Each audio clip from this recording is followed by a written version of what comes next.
Good morning, good afternoon, good evening, depending on where you're watching the show today. Welcome to the Hump Day Chin Wag with me, Tomby, and the rest of the panel. I hope you're having a wonderful Wednesday, and we're halfway through the week, and there's so much to talk about already.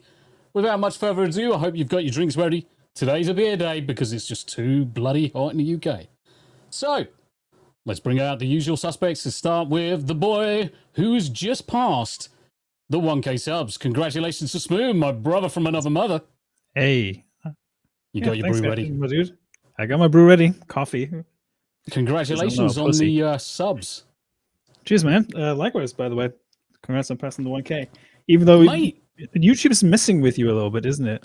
At the moment. YouTube's doing something really weird because I went because obviously I was talking to Gal the other day. Yeah. And I was at 990 subs. Bang on.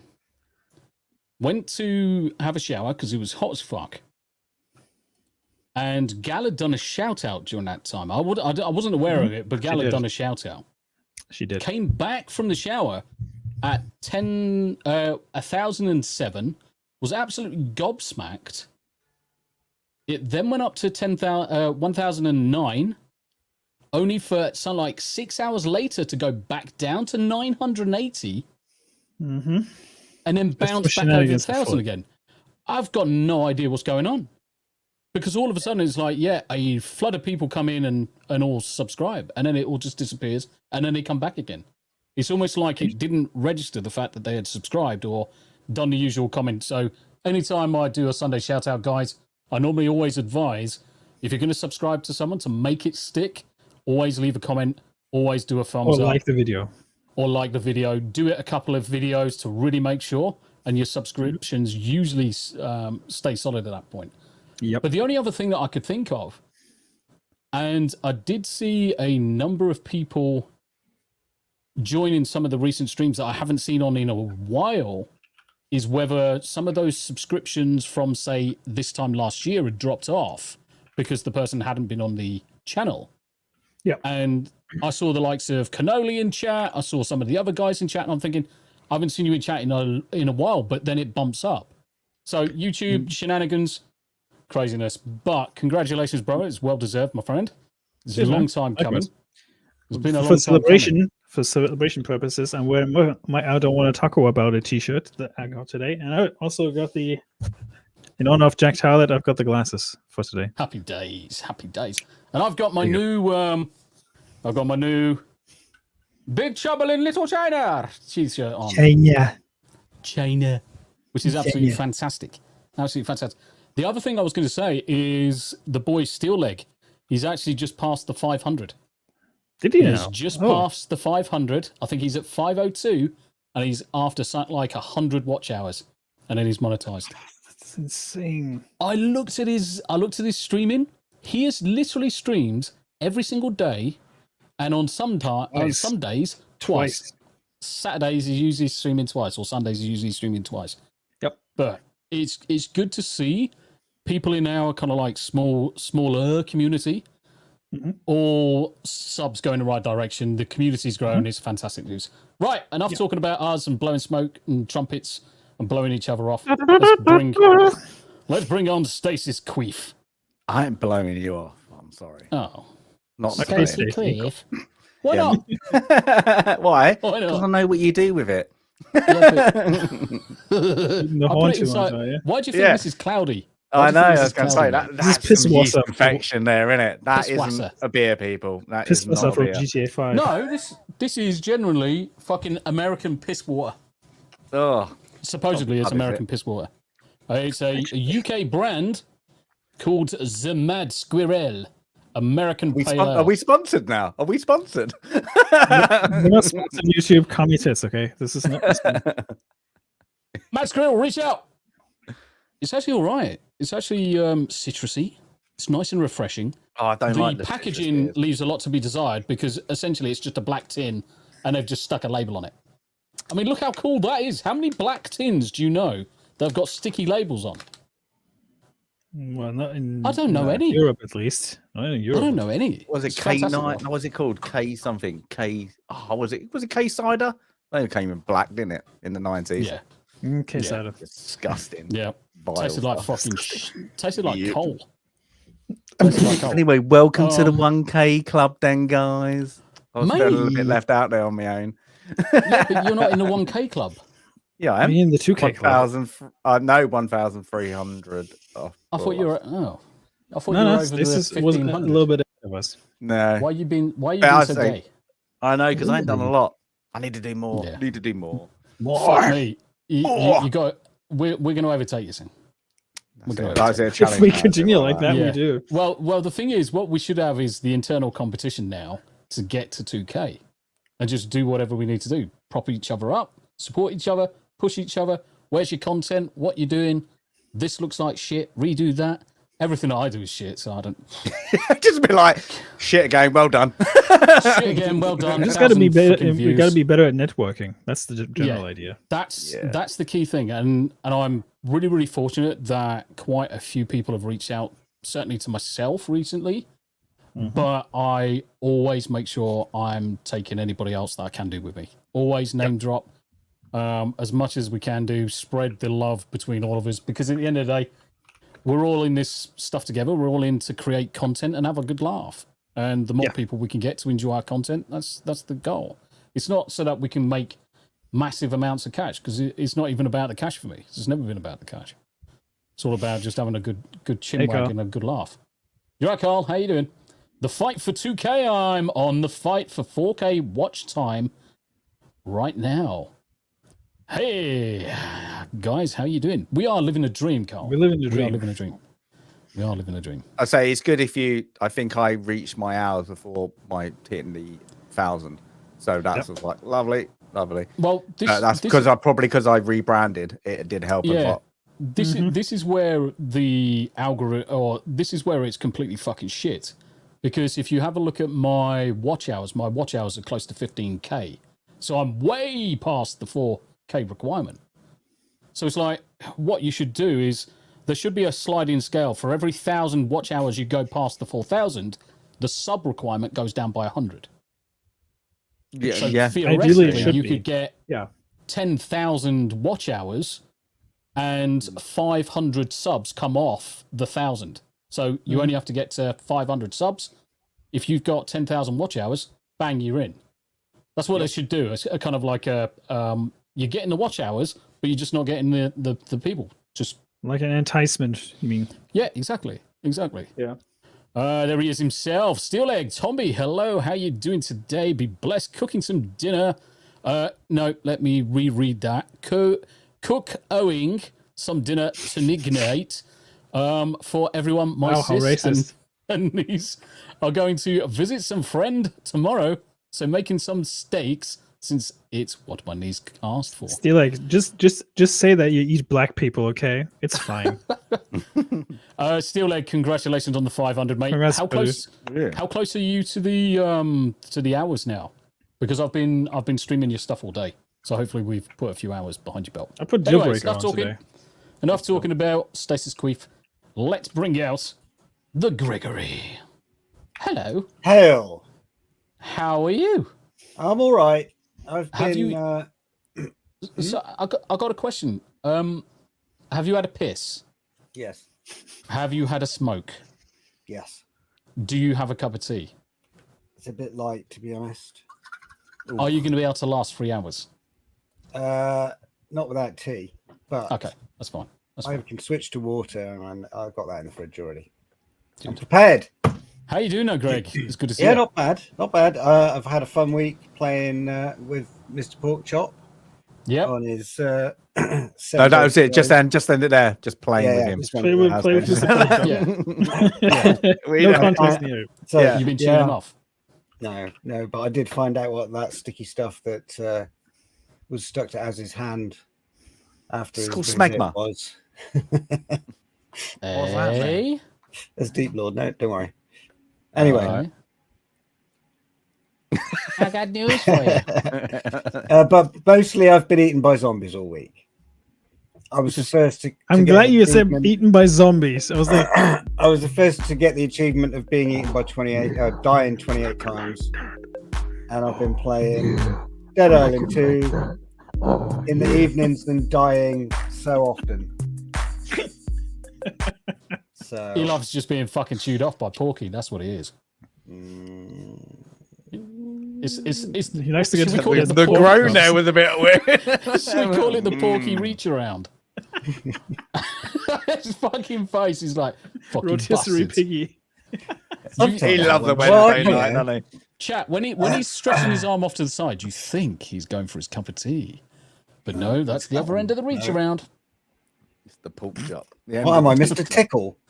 Yes, you are. Quite fucking possibly, mate. Quite possibly. Oh. No, but you're how should right. we You've know? had a good week. Well, so I know far. where you live, so you better watch out. You might find That's a good point. a You might lot- fucking sneak round to my house and fucking call me down with a fan or something. Give you a God, tickle. I just need you to stand at the end of my bed with one of those Japanese fans and just fucking Just blow be, me all day, mate. Punkawalla. You know. Yes. Right, who's next? Who's next? Harry Enema. Hello. Hello. Hello. How's your day going? Well, apparently it's going to rain again, like fucking yesterday, and then everybody's going to drown in the streets again, like fucking yesterday. But at least it's raining. Where was that rain? Where, I what do didn't you get mean, any. Where? Hey, the entire fucking inner city just went under. Like we had subways we had subways that had to fucking stop the escalator because those were drowning. We had 11 stores get flooded. That's the way Western Germany's fucked sometimes. We got probably See, you around should about have half an should hour. have kept with rain. nuclear. Yeah. So Yeah. yeah, we got a tiny bit of rain, like just a tiny bit. No, we literally And did apparently get it's an not inch get cock of it.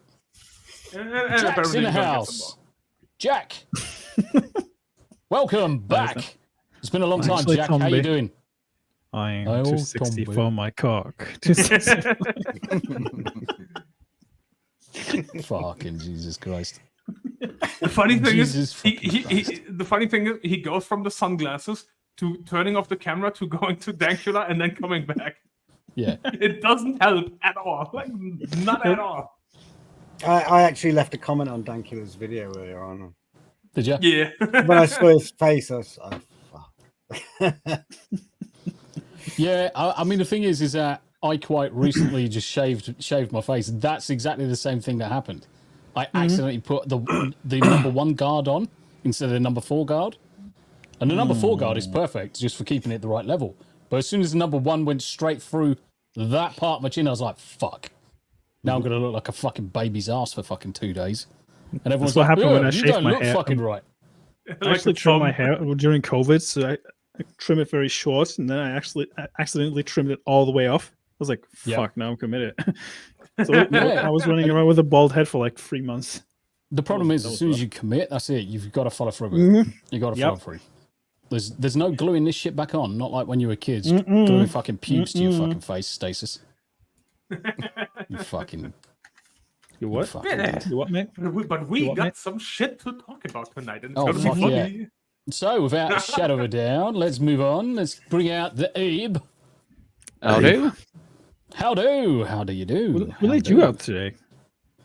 Wait, Stasis is. A certain man with pubes glued to his face that shall remain unnamed. Mentioned. Can't say that about Greg. It's really harsh. Fuck you, man.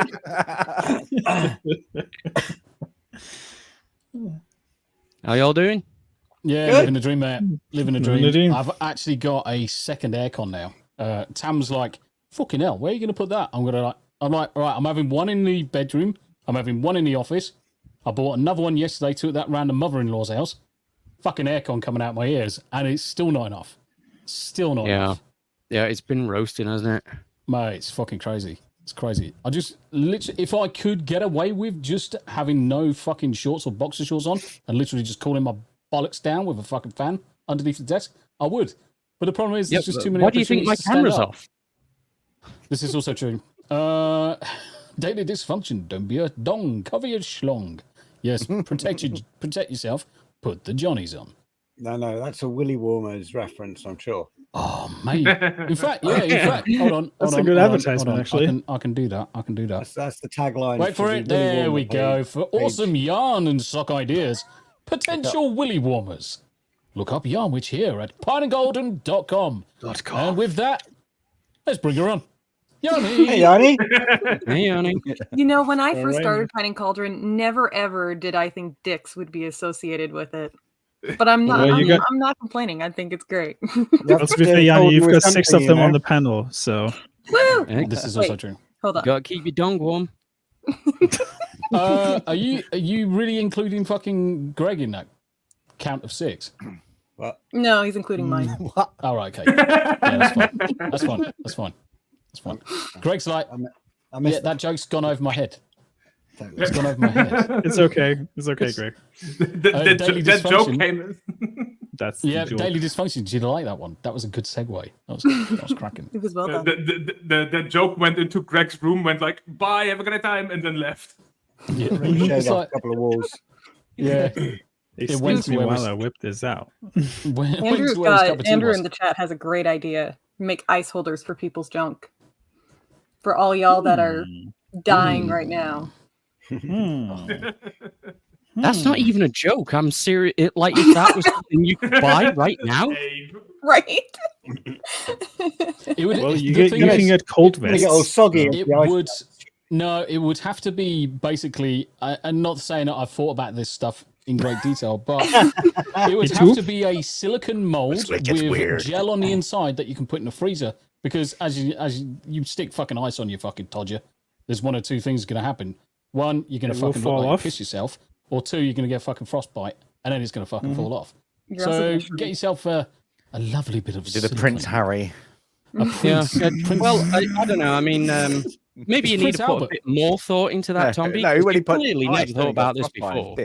Well, the thing is, if you put little rubbery spines on the inside, Abe, when it's warm, you can use it for other things. Mm-hmm. Right. With that, let's bring on the wife. Hello. I'm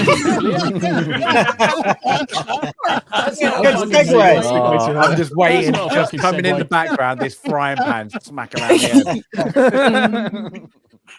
Well, I wasn't actually listening because I was reading and typing. So I couldn't see what was said. Perfect. It's okay. Just say yes. Yep.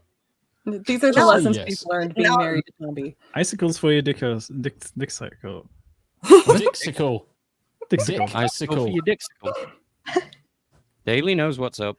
Yeah, icicles for your dixicle or your testicles. Yes, indeed. Is a saint, yes. Well, she's more of a saint than compared to Tomby, Tracy. Oh, fuck yeah. Fucking anybody is, let's face it, Christ. Anybody that's been. In fact, hold on. Just by myself and Stasis, I can definitely say we've probably witnessed or seen things that would just curdle most people's fucking toenails up. Yeah, and they're both with each other as well. Probably. I'm pretty sure I got worse. No, the thing is, they are worse in the Navy. A couple of days away in the sea, there's bloody hell. There's a lot of crap. I was like, oh my God, they're doing what at the moment? And I was like, especially stokers. What? Oh no. Especially stokers. Even the YMCA were like, you did what? The worst thing is, when I was on nothing. HMS Albion, the Royal Marines did something ridiculous, and it was really bad, and we had to stop them at the point. But it was that moment where it was funny. But then let's say then the females of the Navy in their quarters did something, and one of them got 28 days. Let's just say that in the glass house. So it got to the point and everybody was like, oh, you literally raised the bar. It was ridiculous. But not that bad in the Royal Air Force. There's some, I've seen some silly things, and but the Royal Artillery, could he walk afterwards, or? Huh? Could he walk afterwards? I would have to tell you off. Yeah, it's way out there. Some of the stuff that you witness, some of it's really, really tame, like going into the fucking showers and there's one bloke fucking shaving another bloke's bollocks. That is the tame end of it. And then the next thing you know, Siloon sticks are going where they shouldn't, being swirled around in pints and then being drank. let's move on. Well, actually, Tomby, I got something to say. I've got the 2-finger discount going. Get the oil out. Oh, mate, do you know what? You need to have a prop. You need to have the olive oil bottle prop now. Have you got any olive oil? I've got a lager bullet. Yes. I've got a bottle of He's got lager it right. bullet. Strangely, he's got a bottle of oil. Everybody, right go next get to his bed. oil. Was- Let's say I who's was got the just- most expensive bottle. That's a massive bottle of oil, Hey. mate. That's Lagavulin. That's just the Yeah, good that's whiskey, mate. That's the Fucking whiskey I Greg's used blind during as my fuck. wedding. That's not olive oil. That's lube. Oh, please don't do that. You're using, shit. You can shove you're that up using- your ass if you want to. You're using whiskey as lube, Greg. There's something wrong with you, my friend. Say burn, so you can feel the burn. Yeah, I mean that sounds kind of gangster. I feel sorry for your other half, mate. Drop it. Fucking a whiskey-covered cock in the coochie. It's like There's There's literally a definitely a different way to film get called drunk. Whiskey Dick. Don't forget. I'm really glad Yeah. she doesn't watch this. Yeah. it's like yes. I might see if I can reach out to her and get her to watch one day. No. Yes, Join. yes. Tell us a story about Greg. Leave her Just bring alone. her on the show. That big? Tell That big? us more about Greg. Is that big? What's his favourite position? You say that to me. Oh dear. Shall we She's acknowledge like, the chat before "Oh." we get going? Hurts so good. Rick, how you doing, brother? Right, Rick. okay, let's get cracking. Plenty of people in chat today. Thank you very much indeed for joining us. Always a pleasure to see you all. Plenty of people over on the various different websites and the streaming services. Over, Tracy. We are live on Twitter on both myself and Smoo's channel, live on YouTube for Smoo and Tomby, and we're also live on Rumble and Twitch. So if you're on any of those platforms, just make sure you come and say hello. I've got chat monitored. If you're on any of those platforms, just let us know you're there, and I will say hello to you. And Natty says, "Fuck." Natty. Nettie said cheers. Natty, no. Natty, can I? Oh, fuck. Natty, can I show a picture? And just wait, guys. Don't jump into it. Natty, can you give me permission to show a picture? And whilst we wait for that, let's bring up the first object of our discussions today. The might of giving people exactly what they want. Yes. Deadpool. The biggest, I would say, arguably the biggest fan service since Captain America picked up Mjolnir. I was about to say the worldwide. biggest fan service since the last anime I watched. Yeah, I was going to say No Way Home. Yeah, That was the last one, but before that, but before that, yeah. But I mean, the thing money. is easy. Yeah, I mean, we're talking about easy money here. 1 billion worldwide, international sales. Absolutely fucking fantastic. I haven't seen Natty respond yet, so she might not. It's okay if you don't want to, by the way, Natty. Don't feel under pressure. But I will share the news. Yes. That could be considered to be permission. Okay, right, stand by. There's a yes in there. Yeah. There is. So this one's. I'll just bear with.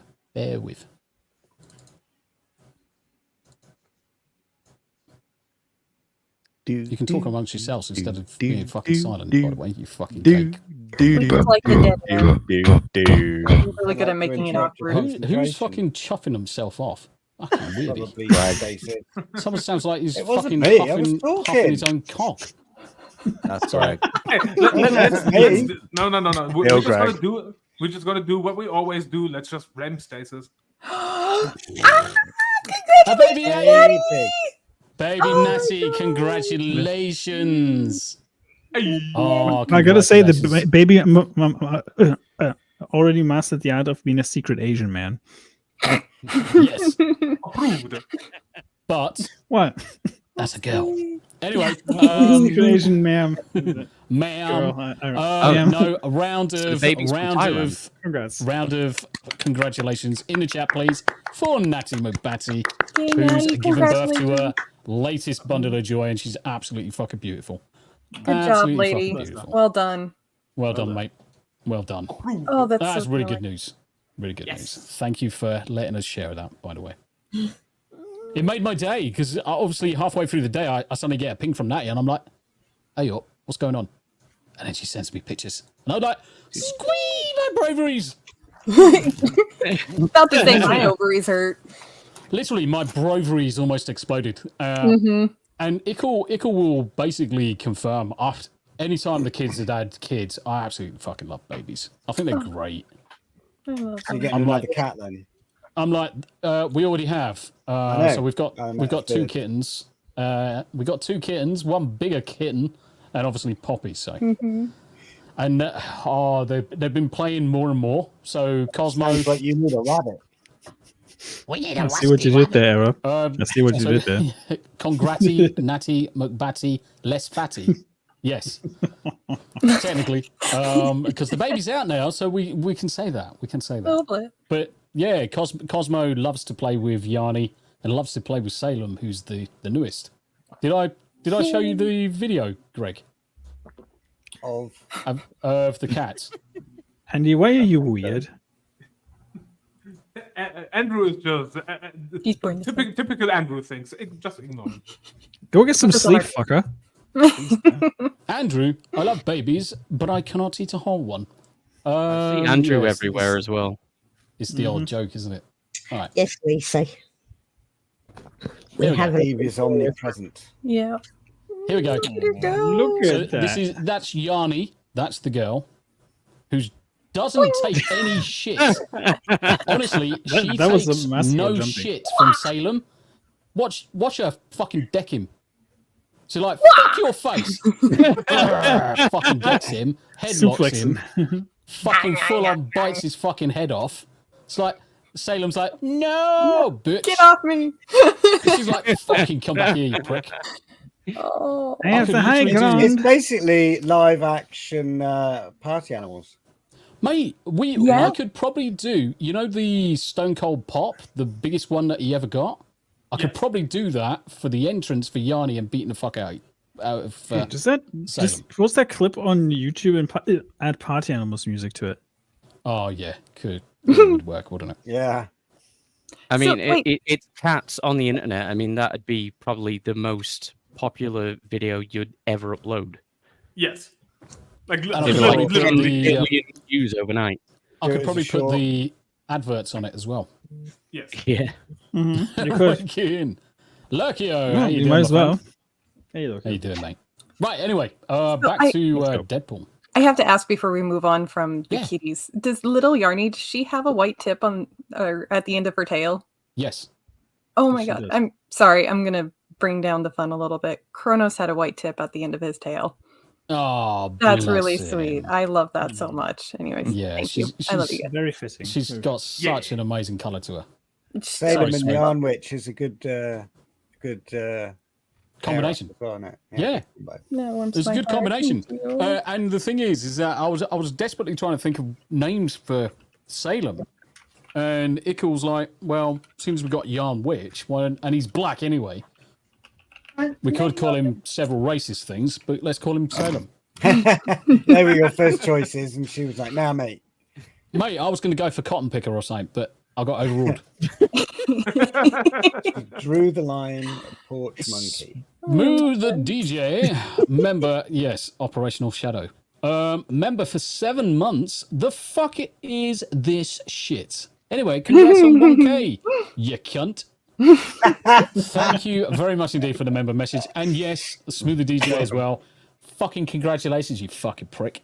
We're both at the 1K. It's been fucking fantastic. And the support we've got from the community, we can't do without you guys. So thank you very much indeed.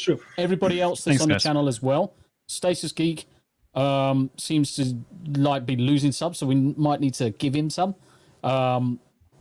Abe does daily. Literally. Wait, puns included. No. Greg, how are you doing, by the way, on subs? I've lost a couple, but it's not surprising because I haven't put any content out in 3 months. When are you next going to start streaming, my dude? I don't know. I mean, like daytime streaming, on Mr. Porkchop's schedule isn't really very good for me. So like I don't mind playing, but it's like getting ready and everything. Don't we have 2 slots free for Turtles, man? I'm just thinking. That's what I'm thinking. And because we can play with up to 5 people. What days? I think I'm free Thursday nights. Tuesdays when I normally play. What are you doing on the weekend, Greg? What are you doing on the weekend? Nothing. Dressing up normally. Well, I've got my daughter. No shit. I got my daughter visiting this weekend, but that's no biggie.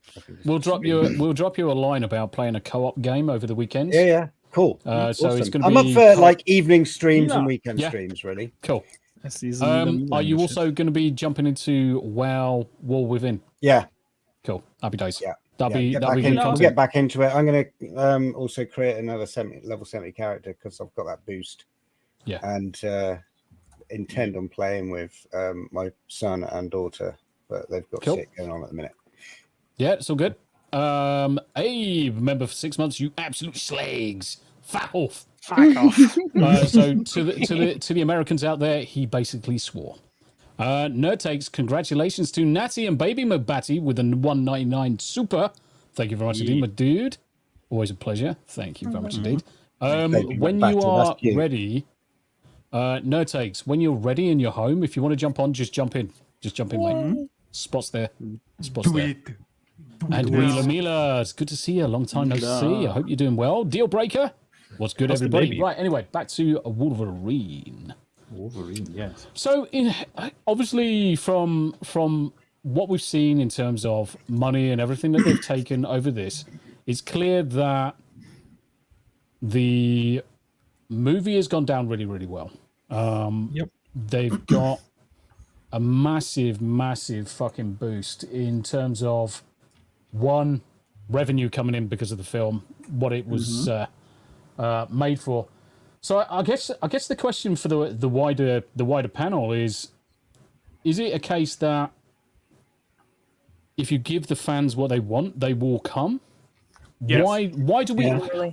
Okay, let me rephrase it slightly different because I don't want anybody to. If they really like it, they will. Yeah. Too late. Yeah, it only took me about 10 minutes in the cinema, but I was done after that. I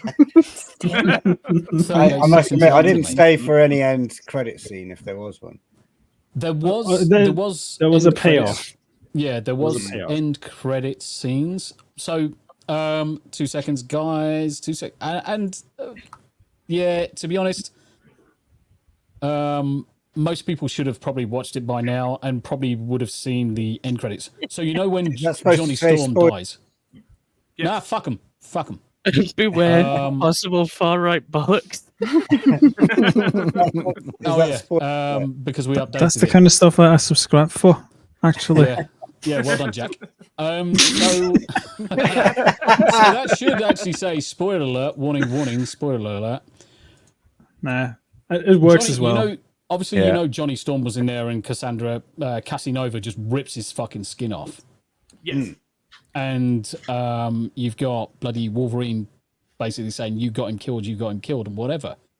Whereas the final ending, they play back a section of video that you don't see from earlier where Johnny Storm did actually say all those things. Mm-hmm. So he was actually telling the complete truth.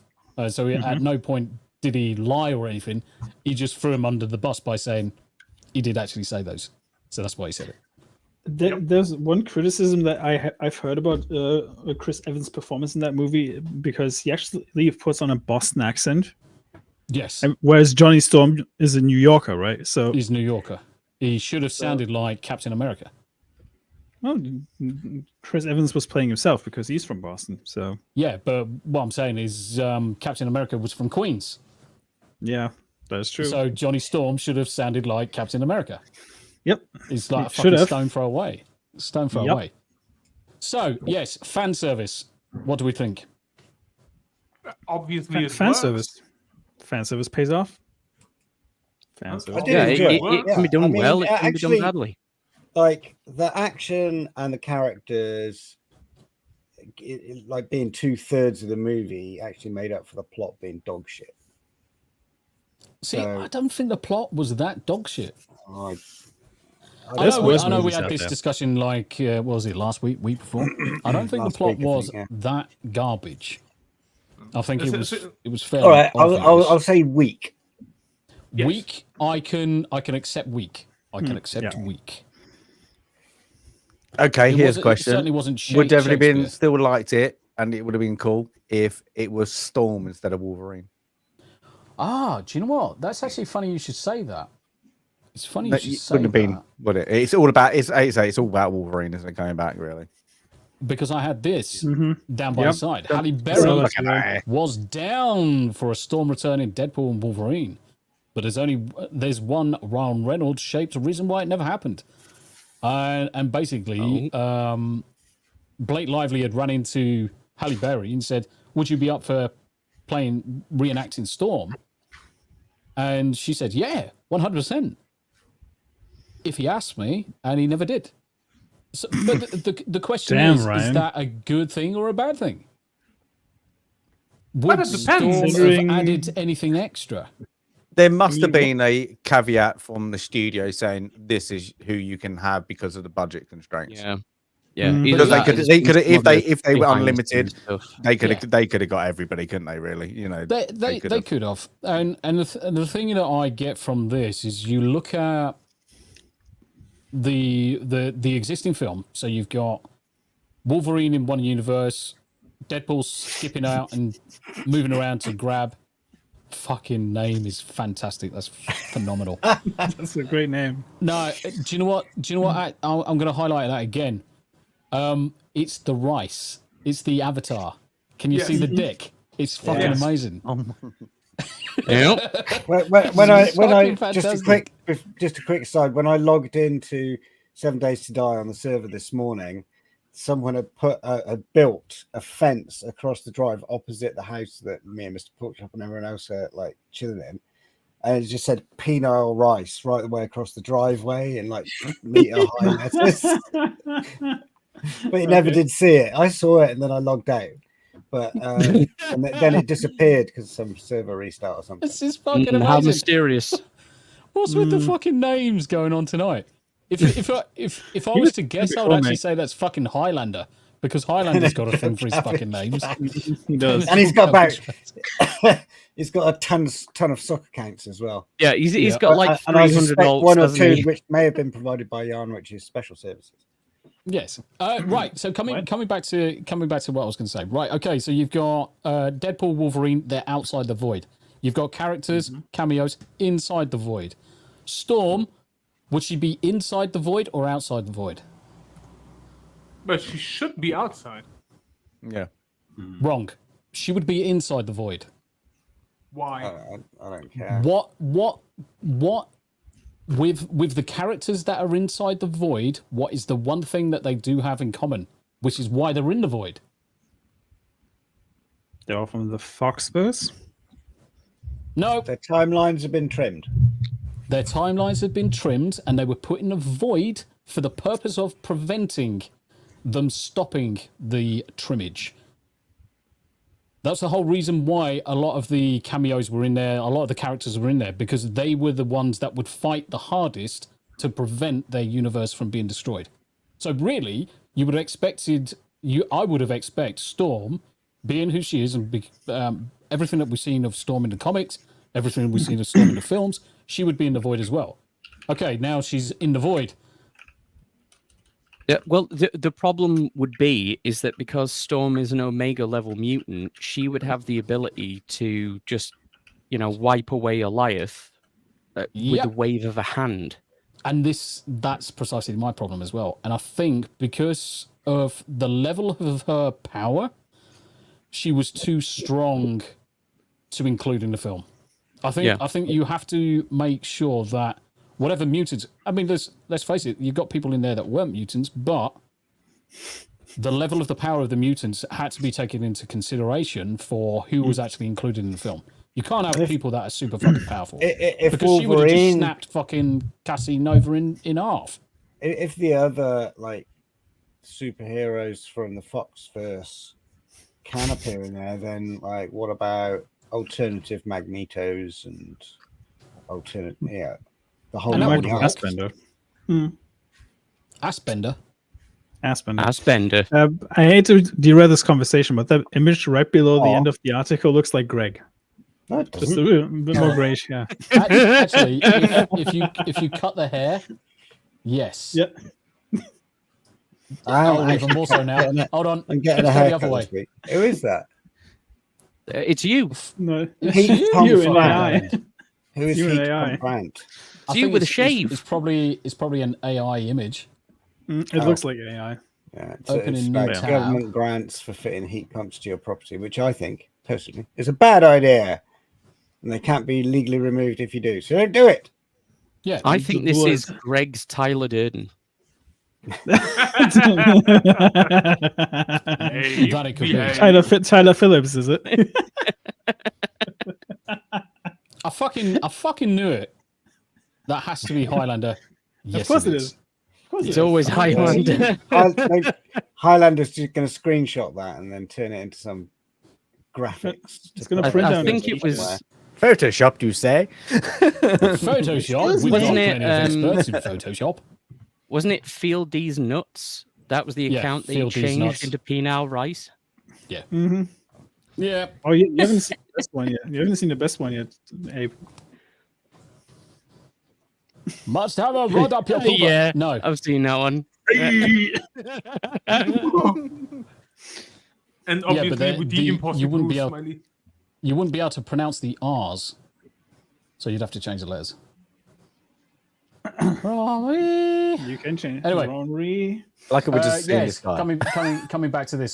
So yeah, Berry told Comic Book Com of whether there were any discussions. Didn't ask. Lively herself has a brief cameo in the film as the voice of Lady Deadpool, one of the many Deadpool variants in the movie. Imagine that. So obviously, Blake Lively gets a small snippet into it. There's a little cameo that some people have missed, actually. There's a Greatest Showman Deadpool, and he's allegedly the music plays as well. Hugh Jackman. Yeah.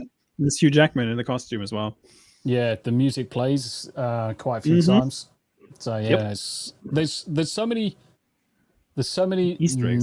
nods, the fucking nods. Knobs. It was I all can't knobs. fucking speak today. It's fucking crazy. Nods to previous comics and things like that. It's like, let me find this. So talk amongst yourself for a second. We will. Why are you gay? Yeah, why are you gay? But we also have, if you look at the article, if you look at the article, they also almost had RDJ in there. Luckily, they didn't, because that would have been hella awkward with the Dr. Doom announcement. No, he does not. No, Uncle Martin, he does not. He does not sing it. No. No. They could have topped this with him singing "I'm Wolverine" like he did at the Emmys that one time. Let's face it, he doesn't really sing it in Les Mis either, to be honest. No. It's this image here, and it's sort of reference. Share this tab.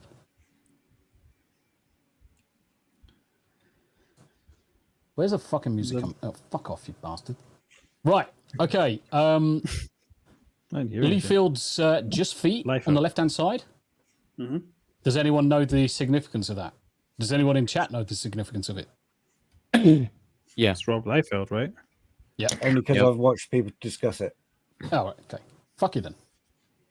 Explain then, Greg. We watch all the stuff for the audience. Explain for the audience. Something to do with an artist who was known for getting lazy drawing feet just like triangles. Yeah, he couldn't draw feet, so they would basically, the legs would slowly just disappear. Yeah, basically with no feet, there were and never they any had. Feet. His most famous image is probably the Captain America, who is so insanely huge.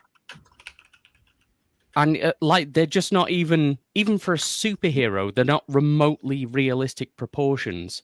That, and he shoved pouches everywhere. I mean, have you seen how he draws chins? Yeah. Yeah, you could cut glass using the chins that Rob used to draw. In fact, their entire facial structure of practically every single character he ever drew was exactly the same. Just right angles and sharp faces. It was mental. And he was one of the most highly paid artists in the history of comics. I mean, look at that. That's the one. Yeah. It's look so at them fucking titties. deformed. Those are gigantic melons. It's fucking we use this inspiration for that body, by the way. Arnold Schwarzenegger? Correct. Arnie. Yep.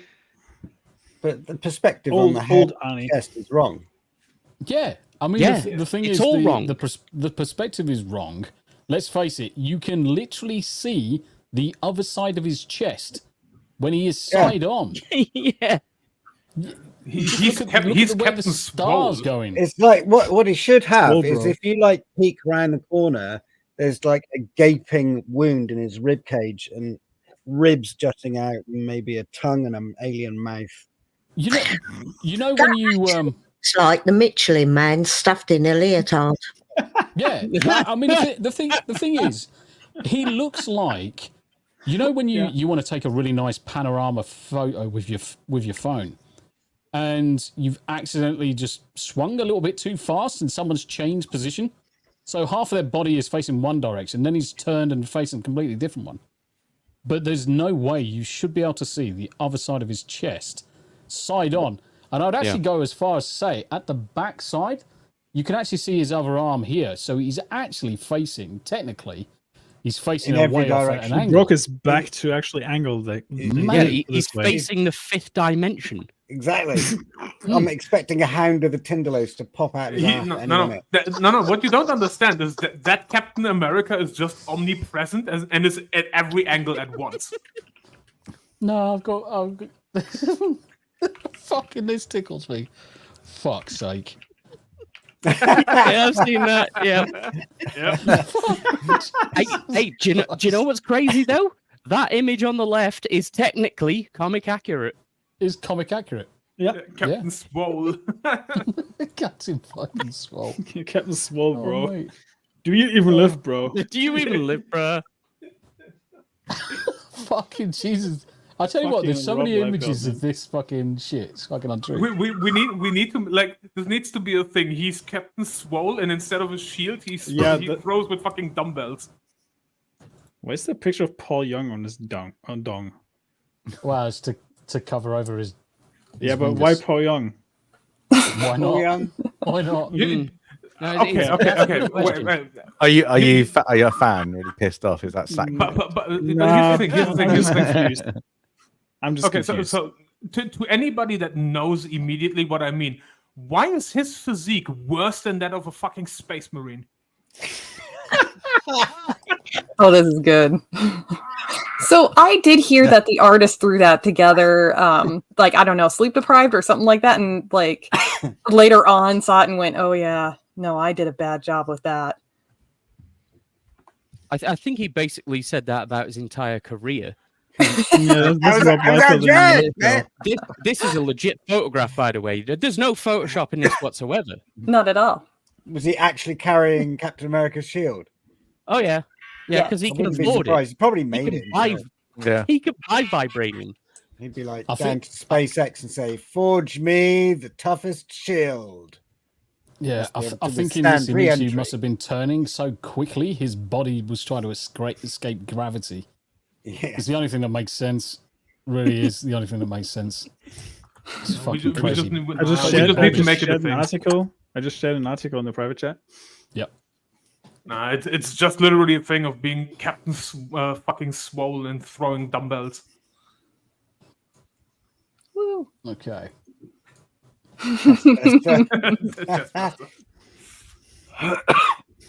40 more of the worst Rob Liefeld drawings, number 10 through 1. That's our contender. Yeah, just bear in mind that's 40 more. 40 which more. Implies this is 40 additional ones. I would say to a previous 40. Oh dear. Yeah. I mean, even the cat disapproves. They're not all bad. Even the cat is the same. Fuck this I love. shit. They're not, they're not the ones, these are not the ones I've seen. Oh, right. See the triangle feet he's got down there. Yeah, I see it, yeah. Triangle feetage. That's literally the Aladdin's lamp. But the thing is, I've seen is much more sketch and sort of probably comic book interior rather than covers. So yeah, sort of... but the thing is with this image, if I was drawing this, that foot would be behind her hair.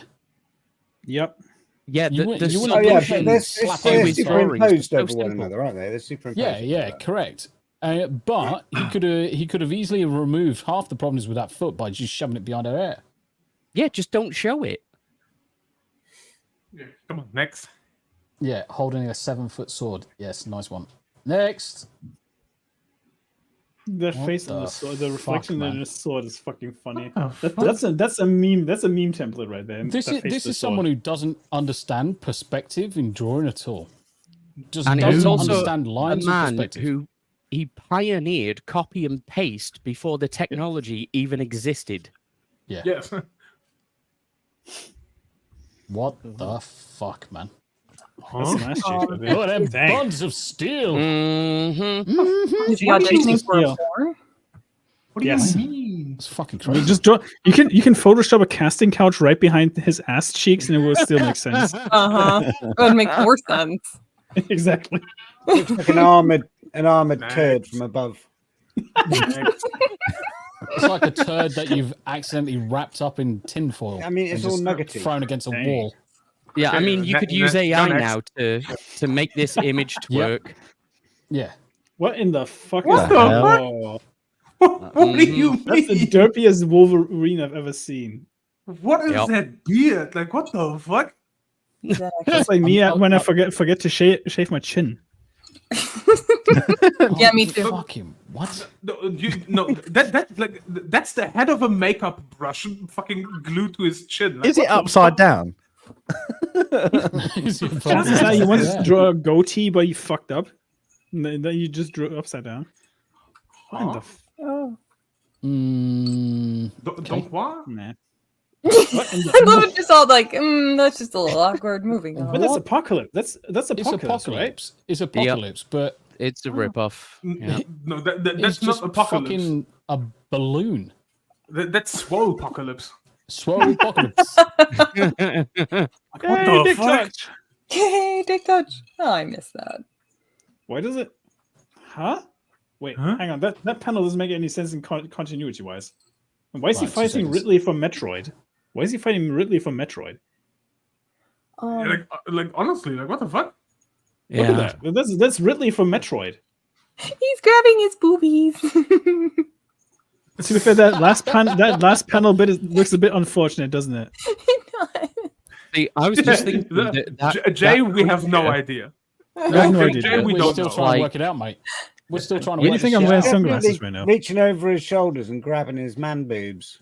Nah, he's fucking grabbing DPing him something. from behind while they're escaping. Yeah. And fake Ridley busting a nut from behind. Well, do you remember in Beetlejuice when they're trying to make faces to scare people off? Yeah, That's exactly what I was and thinking. he stretches his face. Yeah. That's exactly it. That's what it is. What am I looking at? A nightmare. Triangle No, seriously, what am I looking at? Fuck. Well, I feel better about my drawing skills now. It's like Wolverine's been squished. Like, jeez, what the proportions are all Can we wrong. get Silver Samurai They're all back? swole. I mean, all of this is terrible. So Silver Samurai back. So this is Wolverine after like fucking 100 years in a fucking sweat gym, and if you fucking wash him too hot. Jade, that's Like, Rob Liefeld. That's Rob Liefeld. mate. Yeah, I ain't art. like That's art. it's not just the artwork as well, but the shading is horrible. The coloring It's is horrible. horrendous. Yeah. Yeah, let's get the other ones. I want to see more, actually. No. No, we're an hour in and we're still on the first subject. Yeah, Hey, we have shit to do. Subjects are open to Debate. We could legit do a 24-hour stream just about how shit this artist was. Yeah. Probably. I don't doubt it. I think the images are massive gone. chud. Oh, there you go. What in the? Jesus Christ. I mean, look at her fucking scoliosis of her back. Holy shit. I mean, she is literally a figuress. Hang on. She got the Bane treatment. Like, go back to the Yeah, just no one in his drawings look human. No, but here's the thing: like, given the fucking dent in her, she got baned. She got baned, and you cannot tell me otherwise. I'm gonna break your body. Like, if that was like, okay, not this one, but the previous one. If that was like, never Carol Danvers. It's supposed to be Carol Danvers. Yeah, it's Carol Danvers because obviously the outfit, but she is contorted in a weird way. It's supposed to be Wonder she Woman. Literally broken her back. She also got baned. I'm pretty sure I've seen this person in a hospital. She twisted her torso in the middle. She twisted her torso in the middle. Yeah. Because it looks like her back now. Her ass is on the front and her chest on the ass. See, this is what happens when your go-to chiropractor is called Bane.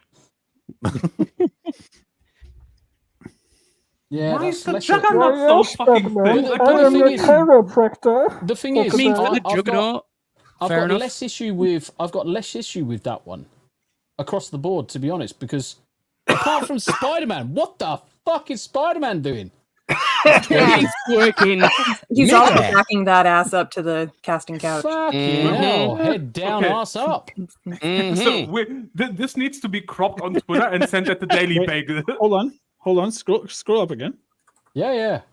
Who's that on the left? Is that supposed to be Jubilee?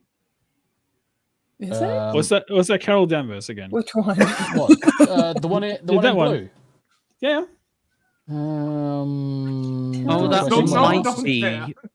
That might be one of the Native American mutants. I can't. Oh yeah. Was it Warpath? Maybe. It could be Warpath. Yeah. Like, literally, don't care. Like, what the fuck is this? Well, it's not. Rick says Wonder Girl. Apparently. I have no fucking clue.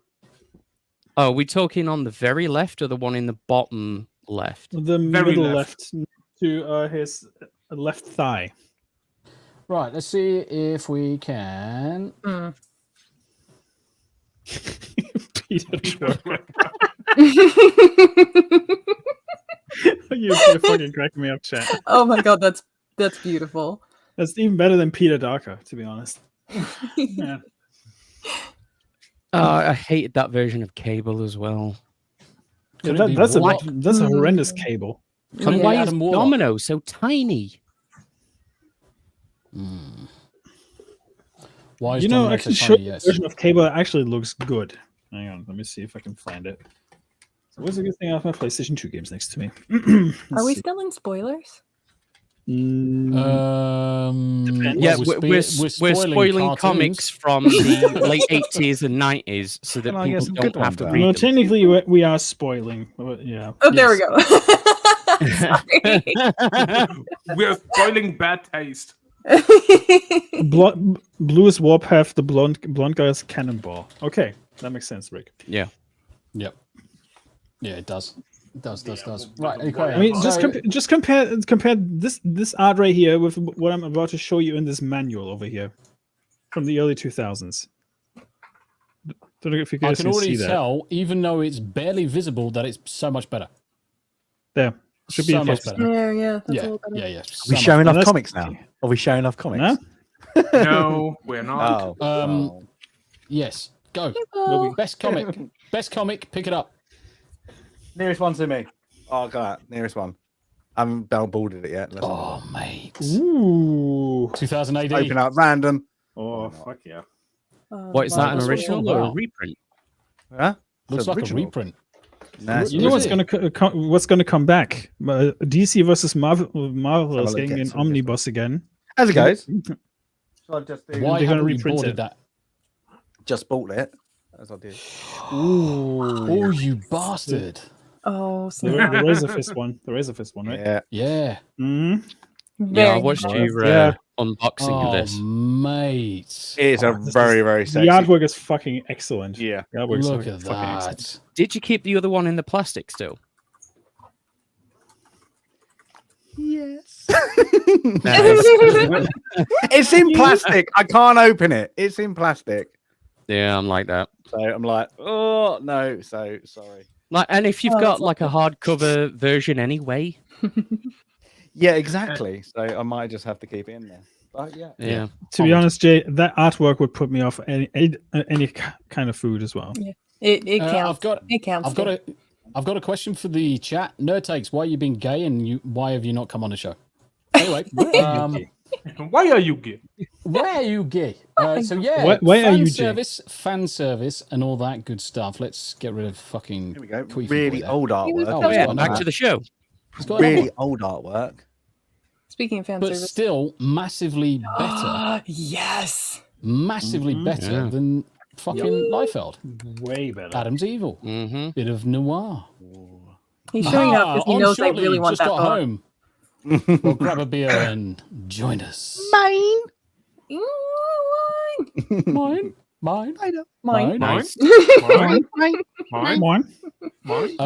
No takes. Why do you think I'm doing what I'm doing, mate? I'm trying not to fly through things too quickly. Poor Jay. Don't worry. We still got shit to talk about. Oh, yeah, forget it. 8 hour stream. Yeah. Let's do this. No, hey, I got time. I've got Baldur's Gate 3 in a bit. Hell yeah, Chun-Li. That's my girl. Oh, fuck yeah. Chun-Li and a spinning bird kick. Yes. Yes. Yes. He cooking that shit. The best kick. Oh yeah. Guess what? I'm gonna take the opportunity to pour a beer. Right. Okay. Yeah. So basically, fan service, guys. If you want people to go to the fucking cinema, give your fucking fans what they fucking want, what they've been asking for, what they've been clamoring for. Make it fucking. See that? Okay. Deadpool clearly R-rated. We all know it was going to be heavily R-rated. Yes. Yep. I think the film was completely fine because it was so heavily. I could have even argue the toss and say, bring on more R-rated because it was perfect for that film. I got another suggestion. I know it's a kind of a spoiler, but still, bring back Wesley Snipes' Blade. Yeah. And make him the leader of the new Avengers or X-Force. Only one Blade. Oh, yes. Yeah. Or even the Midnight Suns. Or even the Midnight Suns. I was going to say Midnight Suns would be great. Yeah, but they're also not going to do that. I really want to know what his daughter's doing, though. Well, in case you've been keeping up with D23, they wiped Blade off the slate. Yes. D23 Blade disappeared. But what they could do is take Wesley Snipes as Blade and give him the same treatment as they did with Logan. Yeah, that's what Ryan Reynolds is trying to do. That's why he's rallying up people to actually, tell Marvel to make a new Wesley Snipes Blade. Yeah. To give him a proper send-off. But make a proper Blade 3. Yeah. Trinity doesn't count. You can ask AI to make a better Blade Trinity, and I'll tell you what, it probably does make a better one. All right. Bear with me. So, you cast... You're having a stroke. I got a fucking one. I'm on a time budget, yeah, bear with me. I'm having a stroke. As Conan. What's the 3 signs? And reinsert him into the Avengers. Conan? Conan was in the Avengers. Oh, that's an idea. But who plays Conan? Well, Arnold Schwarzenegger, like I just said. What, de-age him or old Conan? King Conan. King Conan. And we get the King Conan movie made King Conan as a spin-off to the MCU as Conan the superhero. Yep. Could work. God, yeah. I wish my husband was here. He knows more about it than there's I do. comic precedent for it as well, so... Yeah. All they have to do is talk to the person who owns the rights, which is George Monbiot, and offer him a fat wedge of cash. If they offer him a fat wedge of cash, he will take it. He will take it. Yeah. And the funny thing is, why do you think Conan is in Mortal Kombat? Exactly. If they do it justice, people will fucking watch it. Yep.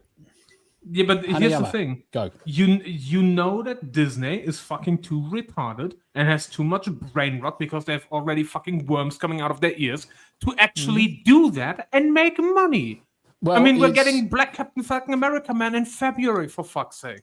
It's funny you should mention Disney because there is something that's not on the agenda today, but I wanted to bring it up anyway. And obviously, Nerd Takes isn't with us at the minute, so it's not impacting some of the stuff that we wanted to talk about. Yep. How many people are aware of this fucking bullshittery? Do it. Disney Plus term prevent allergy death lawsuit, Disney says. What? Disney World is arguing a man cannot sue it over the death of his wife because of the terms he signed up for in a free trial of Disney Plus. What? Jeffrey Piccolo, honestly, this is fucking shocking. It gets worse. Piccolo filed a wrongful death lawsuit against Disney after his wife died in 2023 from a severe allergic reaction after eating at a restaurant in the theme park, even though they explicitly stated that she's got massive allergies to dairy and nut constantly throughout. Obviously, ahead of time, they said, we're going to come and eat, make sure that the meal's got no dairy, no nut, no dairy, no nut. Massive fucking allergic reaction. And Disney are arguing the toss. And do you know what the worst thing is? So Disney are argues that its term of use, which Mr. Piccolo agreed to when creating his account in 2019, means they have to settle out of court. Representatives for Disney and Jeffrey Piccolo have been contacted, alleges that the restaurant at Disney World that he and his wife dined at did not take enough care over her severe allergies to dairy and nuts, despite being repeatedly told about them. According to legal filing, death was confirmed as a result of anaphylaxis due to increased or elevated levels of dairy and nut. He is suing Disney. Now, this is the greatest thing. This is the greatest thing. How much he's suing, and they didn't just go, fuck you, off. Yeah, here's the money. This is what it... Now, I think Mr. Piccolo is a fucking genius because of the amount he is summing for. He is suing Disney for a sum in excess of $50,000 plus legal costs. That's pennies to them. Exactly. It's pennies to them, but because they're digging their heels in, they are being shown up for what they are, which is a fucking scumbag company. Mm-hmm. But the thing is that if this went to trial, it opens up all the negligence cases against Disney throughout day zero up until present as examples of their negligence on their sites.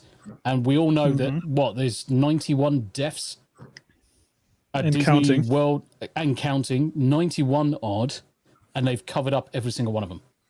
And also, where this case is taking place, Orlando, Florida.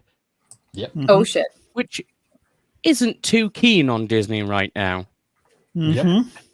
Shout out to Ron DeSantis. Yeah, I can see this turning into an absolute fucking sword in the side for him. I hope so. Yeah, there's no judge is going to deny this court under that terms. Like, literally, there's no way. They were like, the lawyers actually said that. I think it might even be in this article that they said that the claims by Disney are preposterous and inane. I think they missed out. That's the misspelling. Yeah, that's insane. Yeah, absolutely. Oh my god, absolutely. Their claims are absolutely fucking mental. The thing is, they once he filed this, they could have just been okay. Let's settle out court straight away without going this way, but they went straight into artards. It's literally diabolical what they did. Yeah, but they could have just gone here. Look, here's 10 million. Keep your mouth shut. Here's the kicker, though. Why would you put that in the TOS of your fucking streaming? Yeah, that's what they want, but they didn't do it. To answer Smooth's point, so in perpetuity, they want these rules in place.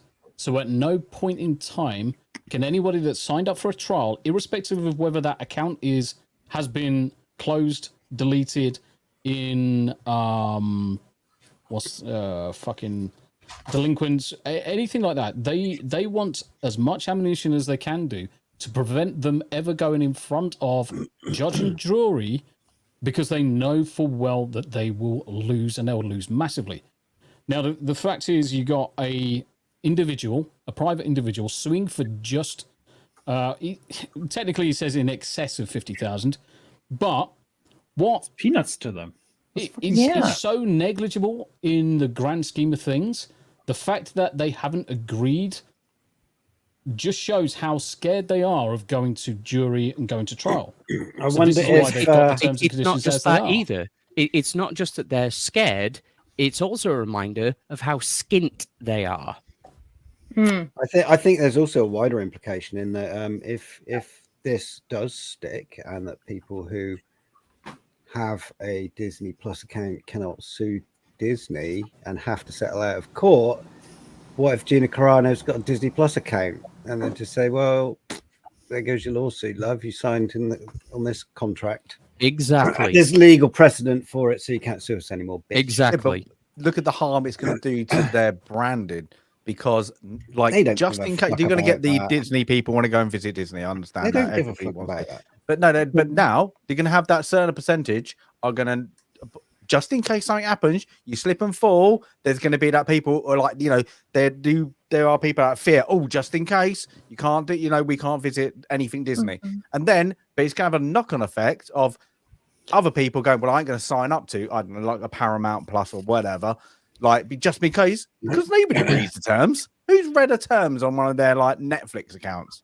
You're not. If you're new, I ain't going to sign up. So where do you go? You're going to go on High Seas to find out your TV. And then what happens is all these streaming services that are, will just die, because the next generation will be like, well, hold it, I can't enjoy life just in case.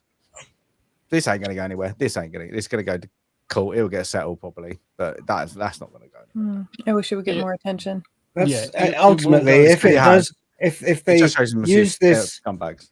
If they use this and win in court, it's ultimately going to depress. It's going to, and people find out about it, then it's going to make people question signing up as new customers to their service. Yeah. So definitely. I think they haven't. No one's going to want to sign up for any terms and conditions where you're giving over your rights to sue the persons providing the service or the content or the goods or the food that you're purchasing. That shouldn't even be in a TOS for the streaming service to begin with. It has nothing to do with the streaming service. Period. Yeah, exactly. Correct. It's nothing to do with the streaming service. And wasn't it from a third party? Wasn't it from Viacom or something? So Viacom. Yeah, it was a. It wasn't even Disney. Sign up now, you get a free year. It's like. Yep. So. Yep. It's just it's literally they sniffed out that little disclosure. Oh, hold it, we can use this. No, if we read this in this kind of way. See, Disney is missing a key factor here. The BBC is reporting on it. That's major bad promo for them. Even though the BBC are a bunch of cunts, let's face it. But the BBC are a fucking bunch of cunts. No comment. The courts will have to consider on balance if the arbitration clause in the contract for a streaming service can really be applied to as serious an allegation as wrongful death through negligence on a theme park. Disney's argument that accepting their terms and conditions for one product covers all interactions with that company is novel and potentially far-reaching. Yeah, it's a weak argument. We know it's a weak argument. I hope they fucking lose it. I hope the guy gets the justice that he requires and he's very entitled to. I won't say deserved, because deserved is the wrong type of words to use. Well, it depends on the judge, because there are very, 100%. Very pro judges in Florida and very pro Disney ones. There were some that had to recuse themselves because they had shares and season passes to Disney World and so on. As part of this legal stuff that's going on surrounding Disneyland, with the development corporation and all that. Well, in addition to what Sandy's just mentioned there, is that even for the actual workers at the parks, there are hundreds of cases that are brought against Disney that they quite often end up settling out of court for. But they do quite often lose the cases. Yeah. So for something as out there as this, for signing up for an online service with completely unrelated terms and conditions and all of this. It's insane. This is not going to happen. Well, put it in the context of any other catering business, irrespective of who they are. If they serve up, like if they're not taking due care and attention, that's a health and safety violation in terms of food preparation. And if they're not posting ingredients, that's a labeling violation on the food. If there's on display to the public, they have to have the information to be able to choose to buy it. So if you give stuff that people are actually allergic to, there is a degree of responsibility with the business, irrespective of the size of the corporation. Yeah, they have to be. There has to be. Yeah, there has to be. Right. Okay. Let's poke fun at these twats as well. Which ones? This is all of them. This is fantastic. Well, it's Disney again. Let's face it. It's Disney again. Yep. Those dislikes. Oh dear. Here we go. I'm going to refresh it. I want to see how many dislikes they're up to now. The evil giggles. Oh my gosh. 500,000 dislikes. Half a. To put that in context, people, that's half a Deadpool. Yeah, that's half a Deadpool. True. That's half a Deadpool. If we were counting people by dollars. 6.4 million views. Yeah, but at least people are watching it. 4.5 million. Oh no, 6. Oh yeah, 6.4. Yeah, you're correct. 6.4 million views 4 days ago. 65,000. What's that? 1%. Something like that. 500,000 dislikes. Actually, Tom, I put my reading glasses on for this, so I can't read. That's a Liverpool accent. You wouldn't thank you. Birmingham. I don't fucking care. One of these days when Jack comes on, we just all need to be wearing shades. He will flip me off next time. I know that for a fact. Yeah, that will be the ultimate test, Smoo. Becoming an honorary Brit is getting the regional accents just spot on. Not just Scotland. I'd rather become an honorary American at this point. Look at the fucking dwarves. Look at them. They could have cast midgets. Like, seriously, it would have been fucking cheaper. So it actually takes the whole insult of taking away those roles from people who are actual, midgets. Like, you already insulted them by taking those roles away and saying, "Oh no, we're going to replace them with magical creatures." Yeah, and now they're going to do it even worse. Yeah, now they're doing it even worse. Done, Peter Dinklage. We're doing worse. I'm just thinking now, based on what Smoo said, is that they'd be cheaper because they're smaller. So they don't cost as much. You could have. No, seriously. No, it's like shoe sizes. They don't get cheaper as they get bigger or smaller. Yeah, just higher. Maybe that's why. Here's the thing. Guy, I can't remember his name, but the guy who played several Wee-Man in Harry Potter. Oh, Warwick Davis. Well, I'll do the role for the whole set of films, but I have to. I'll do 3 characters for the same price as one. To be fair, Warwick Davis also did Willow, Greg. I can't see my comment where I turned around and said, want to buy real midgets. And my comments they might have deleted it, mate. They might have deleted it. Wankers. Yeah, but yeah, the things look. I saw Lila Hart posting a picture and said, "Why didn't you cast us and tag Disney in it?" It was pretty funny. Good for her. What is Lila's preferred term?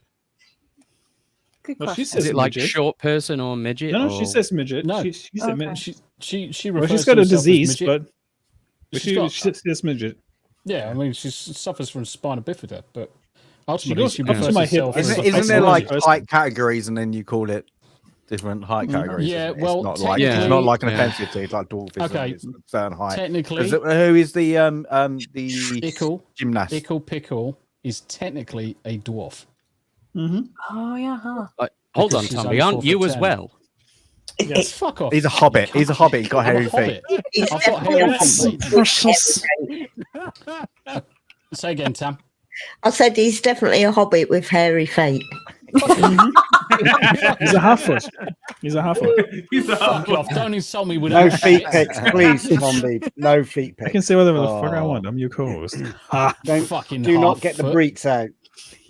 Yeah. Oh, at least I own up to the fact that I'm a small person. only fans for feet. Oh, Yeah. the Hobbit. Oh, mate. Oh, I could get my toes out right now. Fucking twiddle them in fucking on the camera. Make your fucking eyes water. Don't know. Anyway. I've got some good size 11s down here. Size Moving 11. on. That's the neat part when you reign supreme. I've got size 8 tiny feet.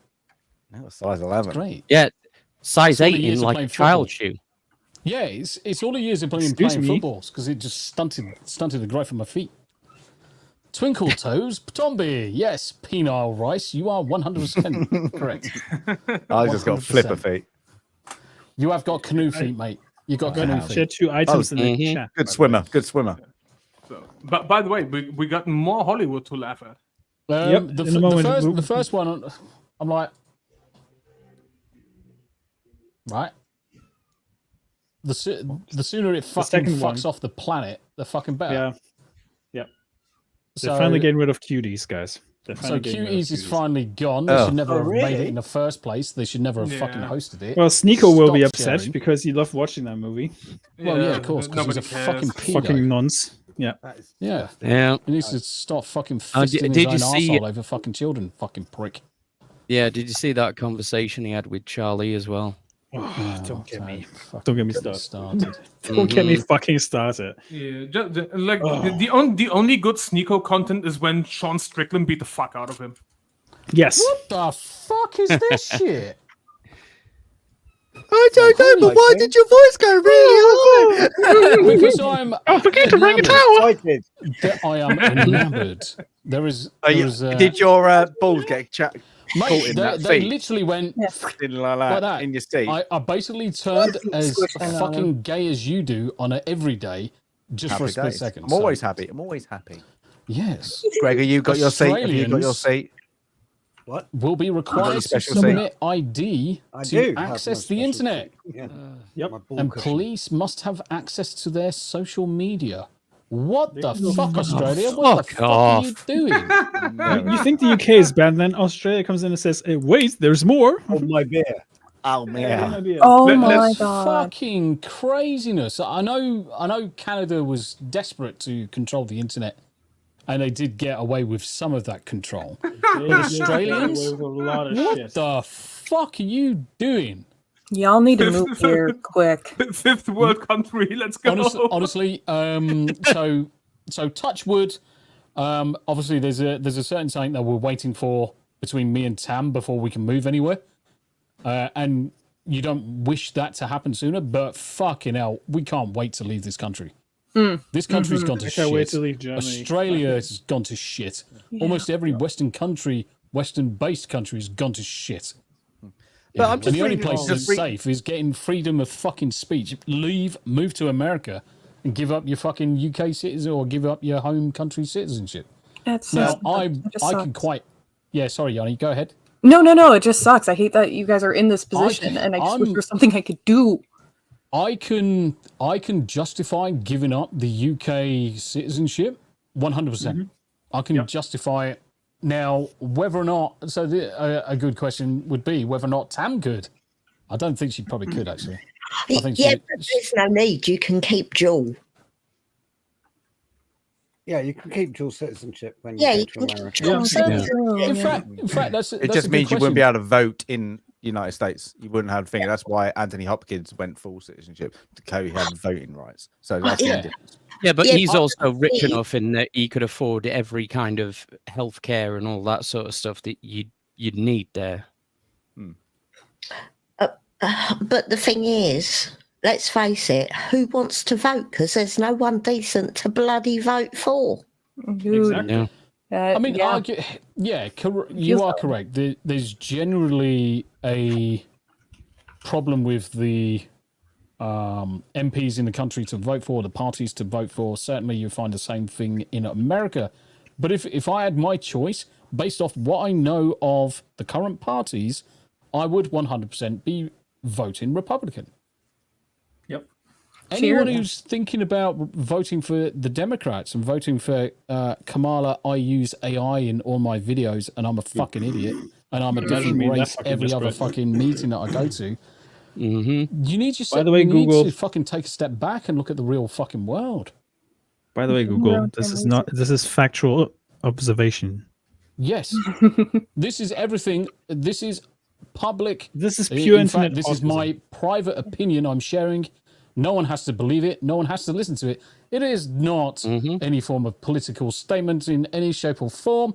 There's it's pure opine. Fucking wankers. Absolutely. But yeah, Kamala Harris, AI generating master. Later. Yep. Master yeah, so Australians. The thing is, we don't get any Australians in chat. Otherwise, I would turn around and say, Aussies, what the fuck is wrong with you? But you actually read it. There's probably more to this story. Actually, I bet you it's the network providers saying I bet it's a bill reason. I bet this is a bit of clickbait. I bet if there's a bill that you need ID to set up for direct debit, so then you got ID for the internet. Now, the police in the UK can have access to your social media because it's in your, they can literally, if they believe you commit a crime, they have access to it. So there you go. So I wonder if it's exactly the same here. You know, if you get arrested, they can get your access to your things. They have to get a warrant, but they can get, they can do it. So, mate, I'm putting a response and seeing if I can get some Australians to join us in chat. The thing is, though, Australians they're generally pretty based as well.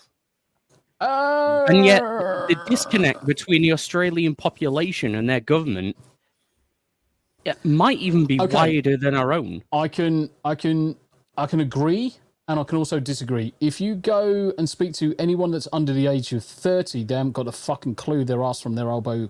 They are not based. But then you can say that pretty much for any country. I would say that's pretty much say that for anybody, true. any country. Yeah. But Australians definitely have a problem with their youth not knowing their arsehole from their elbows. Actually, I would extend that up to about 40. 40. I would actually agree with you. Experience. Yeah, I would agree with you. Yeah. And they have a Labour Party. A lot of Tams's family is Australian. So that's why we can comment on that fact. The best description of Australian culture I've heard from an Australian was she said that the country was founded by convicts and jailers, and that there were equal amounts of pioneering, freedom-loving, rapscallion entrepreneurial types who ended up being the criminals, but there was also an equally large population of extremely authoritarian people who were basically treating it like a prison continent, and that's still a divide socially between like a very authoritarian streak in the East and in all the governments. So I'm curious, was this bill passed underneath Ghislaine Maxwell? If that's the case, I'm curious about Ghislaine Maxwell. What? The former prime? Oh no, wait, that was New Zealand, wasn't it? No, I was going to say Ghislaine Maxwell was Jeffrey Epstein's girlfriend. Epstein's best fucking. I mean, same fucking thing. Really? Prime Minister of New Zealand. What was the fucking name? Elder, rich and powerful. You know, got a finger in every pie. Wow. It was Julia Gilliard, but yeah, the name is very close. So yeah, fuck it. More than fair. Just keep on talking about yourself. I'm just looking for something, but Didn't the Aussies bring out us Mad Max? Then they can't be as bad. Well, they gave us Mel Gibson. They gave us Mel Gibson. That I can give them credit for. That's awesome. All they get. I do quite like watching Sky News Australia because they're based. They're pretty based. Yeah, I do. Yeah, it's like they don't even know they're on a news show. They do not give a fuck. No. They just talk mad shit. It's great. They like the African. They're like the African news stations that you can see. And they do a regular segment. Lefties losing it. I've got to share this because it's just fucking hilarious. How many people watched this and fucking cringed? Oh, that.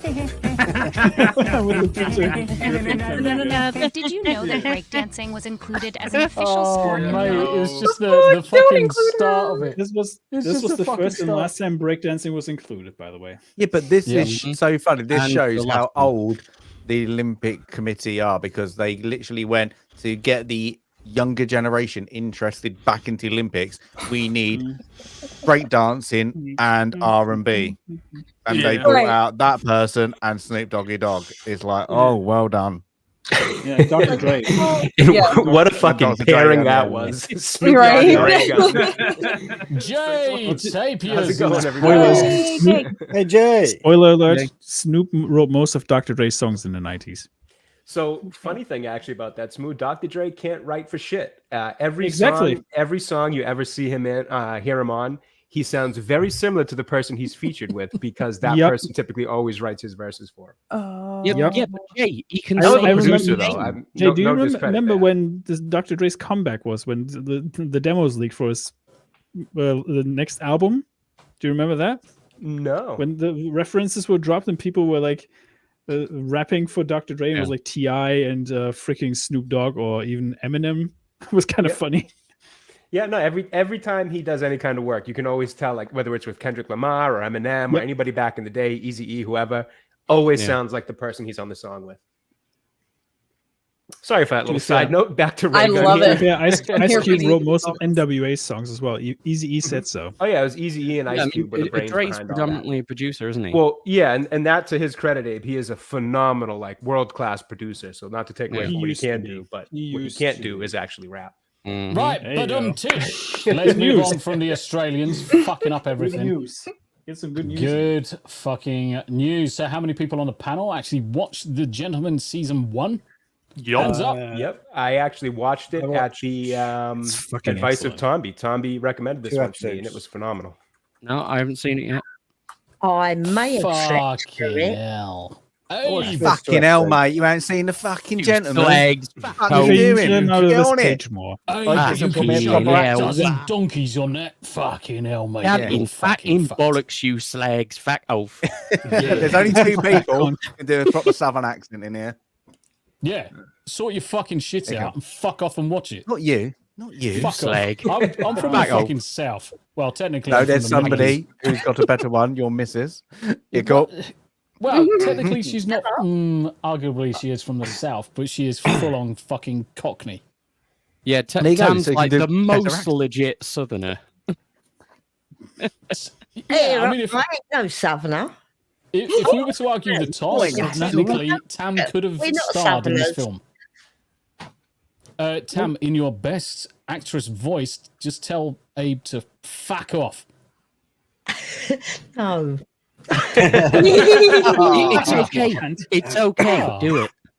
We'll all do it for you. Putting her on the spot. Abe, fuck off. There you go. She did it. Right. Okay. So yes, first season was, in my view, a very, very good season. Very good series. Picks up quite nicely and ties in quite nicely with obviously the film of the same name. So a lot of the same themes you see in the film, you see in the program as well. I was glued to this. I binged watched it basically over the course of 2 days. Thoroughly enjoyed it. Thoroughly enjoyed the characters. The 2 leads were absolutely fucking phenomenal together. Yes, very refreshing as well. Absolutely phenomenal together. And bearing in mind, I can't remember her fucking name now. Kaya Scodelario, fucking Scodelario. Some of her films, some of the films that she's been in the past, I haven't rated her much, but in this, she played the fucking shit out of that role. Absolutely played the fucking role perfectly. She's brilliant in this. Now I'm hoping they're going to get new producers, because the producers were the one reason this got delayed. Because after they were doing the shooting, they told all the cast and crew, "You're not getting a season 2 because this is awful." And then everybody kind of loved it. So once the directors, the editors got together and went, no, but it was the producers told the crew, go get new jobs. And that's why there's going to be a season 2. When it's going to happen or not, because a lot of them went, all right, I'll go and get new jobs. That's why there was a big delay. Yeah, there was a Probably massive signing delay them and all in the that. agreement. Yeah, the announcement. So hopefully a they've got radical new path by hiring Dr. Dre as the producer of the show. Yes. Yeah, imagine that. It will never come out then. Is that the lady from one Pirates of the Caribbean movie? Yes. And she was also in the Death Cure, or the fucking Maze Runner series. She was in that. What was the fucking film where the cities are on fucking motorized vehicles and they're fucking driving around? Mortal Engines. Yes. Mortal Engines? Yeah, it was. She's been in plenty of films. Say again, Yarnie, sorry. Oh, no, the book was good. I never saw the film. Yeah, the book. Don't watch the movie. The book was fine. So there's very few films where she's really excelled. Now, I'm not going to hold that against her, because in this, she fucking excelled. She earned her acting chops, in my view. She can fucking draw me into a film, draw me into a TV program anytime. Theo James as well, absolutely played the role splendidly. And do you know what? The surprising one, and I know his background is not one of acting, even though he's been in plenty of acting movies since. Vinnie Jones, he was fantastic. He was really, really good in it. Yeah, he was really likable character. He's a better actor than a football player, I think. He's definitely grown as an actor over the years. I would say he's matured as an actor, and he now understands how he can act and how he can just be his normal self in an acting scenario. Whereas you go back in time, and you look at let's say Gone in 60 Seconds. He plays his stereotypical hard man pretty much 90% of the way through the film. In fact, 99% of the way through the film. And he says one fucking line at the end. It just says one line at the end. Because, reasons why, because he couldn't fucking speak for shit at the time. He hadn't got the acting chops. Then brings across... He was still learning how to speak. Correct. And then you get Lock, Stock and Two Smoking Barrels, and everything starts going the right direction for him. He gets more and more roles. I thought he was great in Snatch. Bitch. The Juggernaut, that was the fullest sentence he'd said it in his life up until that point. Yeah, and honestly, if you were to put the two people the two frames side by side, they're worlds apart. So him as an actor, he's improved since his football days, since his earlier acting chops. He's done very, very well. Really, really likable character. And to be honest, anybody that hasn't seen The Gentleman series season 1, you're doing yourself a disservice. You're doing yourself a disservice. If you can watch it on Netflix. If you can't, watch it on the high seas. Watch it, because season 2's coming. I'm freaking excited for it. I am. Also, watch the movie. Watch the movie. Oh yeah, the movie I agree there as well. It's standalone in its own right. It's excellent. Hugh Grant is pretty good in that. The movie it doesn't have story-wise. It has no implications, no ties to this. Correct. It's just kind of set in the same tone, obviously same kind of area, with it being over in England. But I was just going to ask. The movie's just a as good. gentle verse. It's not related, but if you watch the film, you will easily be able to understand the TV program. If you watch the TV program, you'll also be able to understand the film. It's one of those where you can watch either or. It's complementary. Or one or the other. They're both complementary of each other. Definitely 100%. It'd be interesting to see if they do actually bring in any characters from the films in future series as well. It could be set up to. They never made any distinction that they weren't, same world, same universe type of thing. So they definitely could. I think probably now seeing it get a second season and seeing the reaction to it, they might be more willing to. It sounds like by the close of this, they thought it was going to be a bomb. So if you look at the ages of the actors in The Gentleman, you would probably argue the toss that most of the people that were in charge were late 40s, early 50s, possibly early 60s, whereas obviously Theo James is a lot younger, late 30s, early 40s. So you've got that situation where we could actually be looking at everything before 39. The film, in terms of if you were to argue a timeline of sorts, if you were trying to relate them. But they stand currently they stand independent of each other, but they are well and truly complementary of each other. Definitely. Oh, Crimson is bringing up a banger here, by the way. Yeah, I highly recommend both. As in the Gladiators, mate. Man. The gentleman follows Eddie, who becomes the new Duke of Halstead following the father's death. In addition to the new title, Eddie also inherits the family's sizable country estate and the illegal weed farm underneath it, run by the sophisticated yet ruthless Susie. Her crime father, boss Bobby Glass. Ray Winston. To be honest, Ray Winston just played himself throughout this whole movie. But in the same Ray Winston breath, in everything these days. Yeah. Right, and it was a perfect use of him too, because he's a very limited actor. Like him and him doing the bad Russian guy, whatever it was in that Black Widow movie. Dreykov, So when he's limited and you use him in a spot where it fits, which was this entire setting with that, that thick kind of growly accent, he comes off intimidating. He comes off like he could be, head of some kind of criminal organization. So it worked. He was playing himself, but there was a spot where they fit it perfectly. Yep. They certainly did. And I'm looking forward to it. So what will happen in season 2 is still up in the air. It'd be fun to see the business spread a bit more. Scodelario. Fucking I'm not fucking pronouncing that shit. Scody told Toodum when the show launched, how do they take it to the next level? They're very adamant about not getting into the chop game. Now, the thing is that they actually introduced quite a few issues in the first season that could come around to bite them quite easily. So, yeah, you can expect more of the same from season 1. A lot of backstabbing, a lot of dodgy deals, a lot of people trying to move in on turf. It's just going to set itself up for more of the same from season 1. But certainly now that we're expecting that kind of class from season 1, they're going to raise the bar 100%. Yeah. Let's hope we have more hilarious murders. Oh, yes. Mate. I mean, give me as much of Freddy as you can in the next one. Freddie was fantastic. The actor who played him, whose name is slipping my mind at the moment. Daniel Ings. Yep. Yeah. He was phenomenal in balancing the bit of hot that you get with him, as well as the over the top comedy was just very, very well done. He's such a functional retard. It's fucking true. And at this point where you feel for his character, because he is his own worst enemy and things like that. And I think a lot of us know people who are like that in real life, who are, victims to their vices, and they're good-hearted people, but they just can't get out of their own way. And in this, they obviously put a comedic spin on it, given that he comes from all this wealth and all that. So it was, he was a very, very well done character, well written, well acted. Yeah, I'm honestly looking forward to it. So we'll keep you in the loop, guys. As soon as we find out some more details in terms of dates and stuff, we'll bring it up.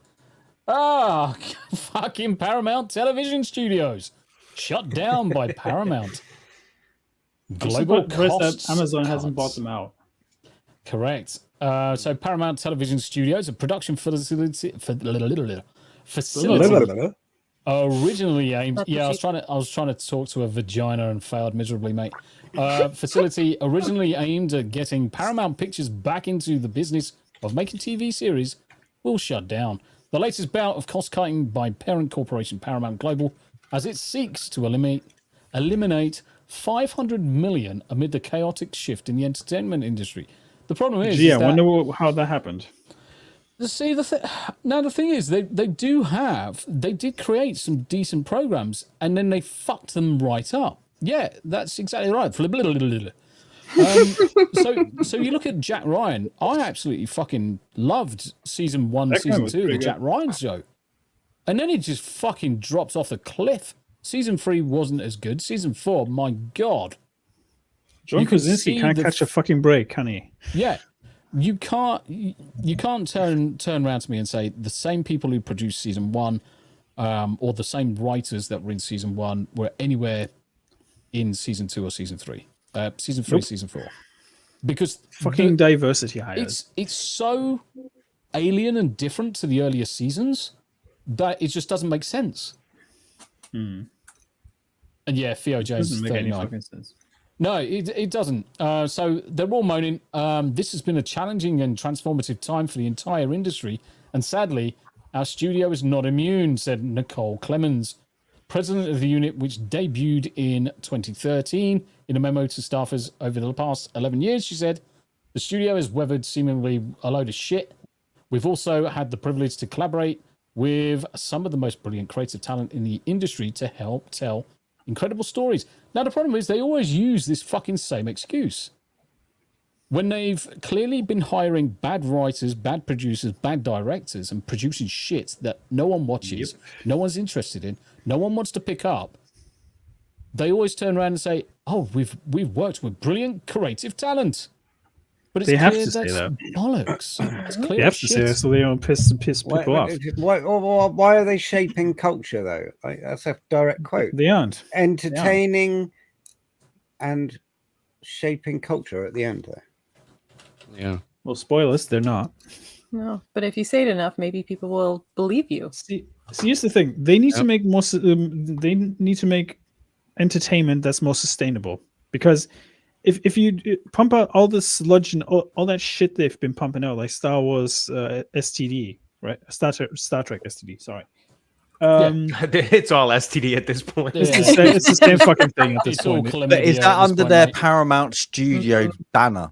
Is it the studios, or is it too like they have bad robots? It's under their banner. Crap. It's under their banner. Yeah. Now, go Smooth. Finish what you're saying, mate. The thing is, if you constantly produce crap, you can't expect people to return because at some point everybody will say, "Fuck this shit, I'm out of here," and you don't even produce content for people to watch at home anymore, like to own, because everything is digital these days. You don't entice people to actually support the product that's actually good, in a way. Even though your watch hours do something, but you don't actually throw money towards the thing. Like, for example, if I were Netflix, I would throw The Gentleman on Blu-ray and fucking sell it. 4K Ultra. 4K, really 4K Ultra, fucking sell it. I'd buy that. They used to do that with Stranger Things. They did that with Stranger Things. They did that with Daredevil. They did that with all the Marvel shows back in the day. They stopped doing that for some reason. I just got the Daredevil one. So they're Netflix DVDs? Yes. Yeah, they would have to be. I would. They're pretty rare now, especially season 3. Yeah, I think a lot of what we're seeing with these streaming companies is an overestimation of the streaming trend itself. Yes. From one, everybody wanting to open their own, versions of it, like not realizing how profitable licensing things was. For example, NBC licensing Friends and The Office to Netflix probably made them a hell of a lot more than Peacock does. I can't imagine Peacock's super successful. Maybe it is, maybe it's not. I haven't looked at the numbers. But regardless, a lot of these haven't been. Your Paramount, your Viacom, CBS, those ones, that has not been successful. Obviously, Disney Plus has not had the best run so far. So overestimating the trend in streaming itself was a big mistake, as well as, like Smoo just pointed out, to people's willingness to buy and own actual copies of media. Yeah, it's something they figured people were done with, I think they're not. They had Star Trek. If they actually made Star Trek, you're going to get people signing up for their platform to watch Star Trek. Correct. They want the next episode. They want the next season. They didn't do that. They did click. Let's all tick all the boxes and did a pile of crap. It's like diabolical, just like let's call it STD, yeah. And the rest of the offshoots are crap. Absolutely dismal. But they got how many seasons did they get? 6 or 5 or 6 or something? It's stupid. But if you actually did Star Trek, then people are going to watch the other show. Like, they're probably best thing on Paramount Plus at the moment is that Yellow Jackets, and it's not great. It's a rip-off, but people like it, and it's shit. Yeah. But people like it. People go back to it. I got the way through first episode, and I was like, "Fucking hell, please!" I would sooner gag on a cock than fucking watch this shit. It drew people in because it's that thing. Unfortunately, but then, because there's a limited on there, like probably Mayor the best out of Mayor of Kingstown is actually good. I like that. Mayor of Kingstown is really, really good, and I'm glad. Touch wood, I'm glad that old Thingamajig made a reasonably good recovery from his Jeremy Renner. Yep. Yeah. But after that, you've got probably 4 good shows that are 1-2 seasons. That's it. All the rest on there. There's nothing on there. There's nothing on there that you want to watch. It's like that. Like, they've got like the kids stuff. Yeah. But otherwise from that, who gives a shit? Nobody's going to sign up to Paramount Plus unless you're getting a free trial. Right. That's it, because they've got nothing on there. Like the movies, they kind of lost a lot. You know, like they didn't make deals with other networks. Sorry, you know, the old Paramount, like with Indiana Jones. Sorry, why they don't have that? You know, like they just didn't make the deals. They tried to do it alone.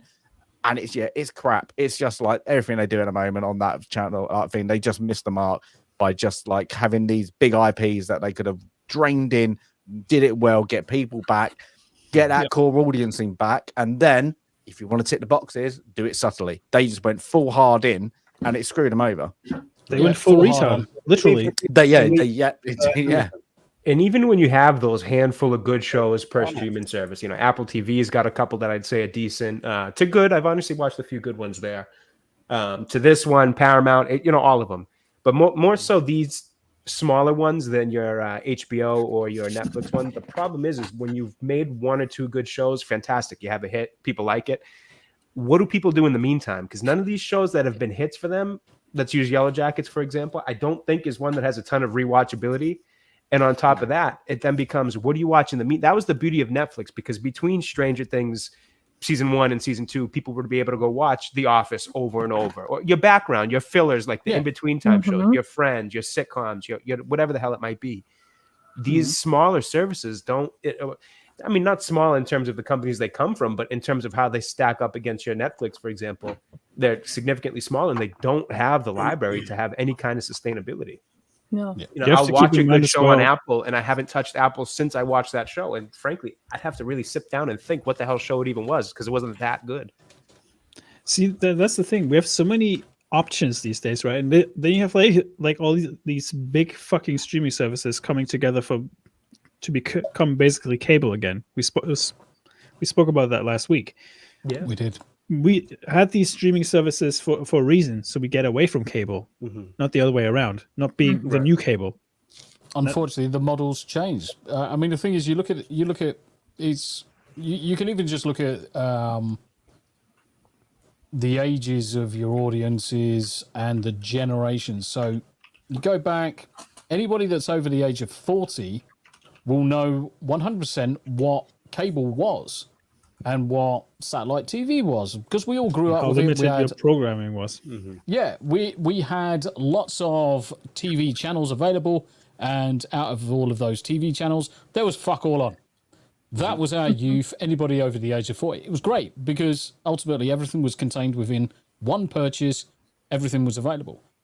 The second that Netflix came about, in the form that it did with regards to streaming, because originally it was DVDs. Yep. Yeah. True story. It was originally DVDs posted to you. When they brought out the streaming services, everyone suddenly flocked to it because they had the choice of a greater, wider audience or library of content. Everyone else saw streaming as the future. Now the problem is, it is better than mailing the DVDs. I mean, practically, that was a pain in the ass. Practically, but it's what set up the whole idea behind. You can subscribe to something else other than watching terrestrial TV or cable and see content. You had another option. Now the problem is that everyone saw how well Netflix was doing and realized in order for us to jump on a bandwagon, we have to do the same. But where they made the mistake, in my view, in terms of the grander cable versus streaming thing, where they made the mistake is they took all of their content away from cable. I would say 95% of their content away from cable to solely have it on streaming services. And in doing so, you've actually, you've shot yourself in the foot, but you've also shot cable in the foot. Now people are just going to have the option of, they're either going to go to their favorite streaming site, they may stretch to a second, but after that, they are going to the high seas, my dudes. You were fucked yourself in the arse. I think, with that, just on that, I think other brands, like you got Disney, you got Paramount, probably not so much Amazon, but so like the other, like the big ones out there, is they valued their brand their brand name bigger than their audience. Because if you look at Netflix, that is the biggest one there. They did really clever. They just made like a lot of shit, and I mean shit as people, mostly women, Hallmark Christmas movies, kind of that romantic movie that are crap, literally, but they like people love it, and it will get a lot of traction. You know, like that Christmas crappy movie that costs low budget. They do that all the time, and it gets you got to watch that Prince and such Hallmark, and such birthday Christmas, and Hallmark's gone super woke instantly. Yeah, but I know that, but I'm just saying, but with the Netflix branding, they did that, so their content looks a lot, but it's not actually great. If you actually want to look for movies, like I guarantee now, any logs on now, find a black and white movie.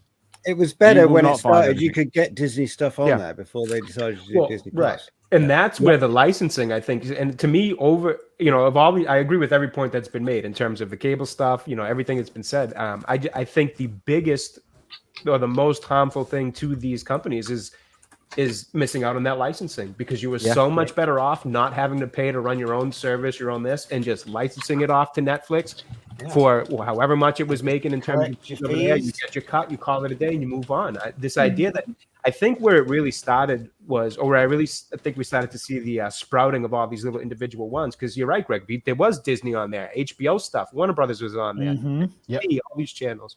It was when the reports kept coming in year after year that The Office was the most viewed show on Netflix. I think that was the one that started it all, where NBC was like, wait a minute, why are we letting these guys, most viewed show, if they're running their streaming service off The Office, we can do the same.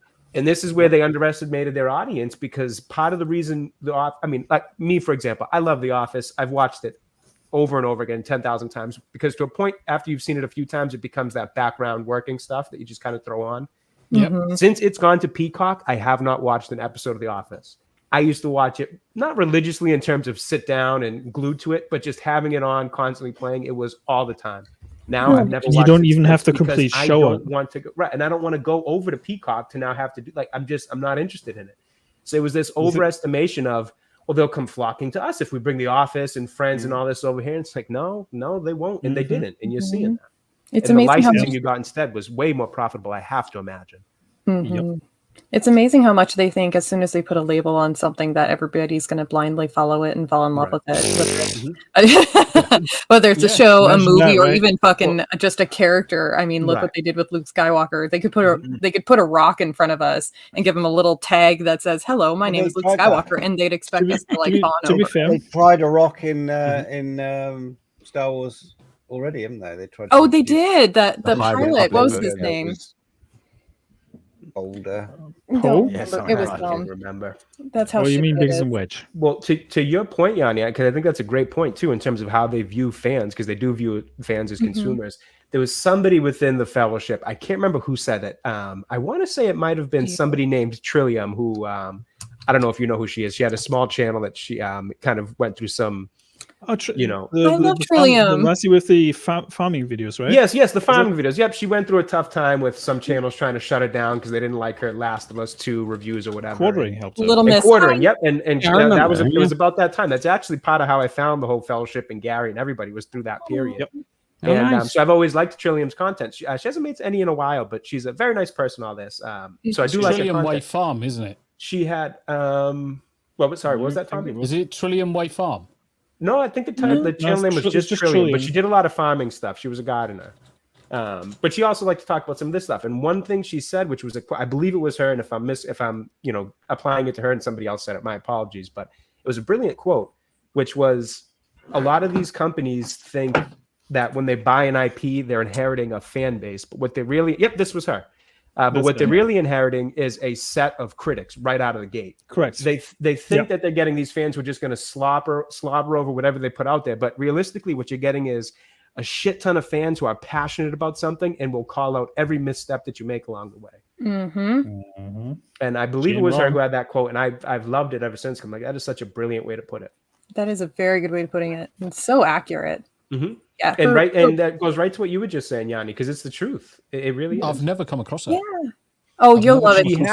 She hasn't been doing much lately. She is just the most wholesome, sweetest person out there. She hasn't been doing much lately. But she did check in like a few months back, maybe 6-7 months back, to make sure, let everybody know that things are okay. And she was just kind of taking a little break. But I'd love to see her make more content. She was just like a little spot of light. I've just put the link in chat, guys. I've just put the link in chat. Can you see the She makes wholesome content, guys. Yeah, she's wonderful. If you want a little bit of like some sort of feel good and mad and a little bit of innocent sweetness, that's her. And then every so often she'll get like angry about something, and it's really fucking adorable. Yeah, it's pretty cool. She's fantastic. Hard worker too. She's always doing videos like this and just having a chat. She is. I hope she continues making content. She was a really great little spot of light in the day while you're going through YouTube. So innocent. Yeah, definitely. She's awesome. Oh, bless. Yeah, it's right. I'm just going to drag everyone back down to earth, sadly. So Paramount TV shutting down explained what it also means for Reacher. This comes back to my whole point about you bring in fucking shit writers, shit fucking producers.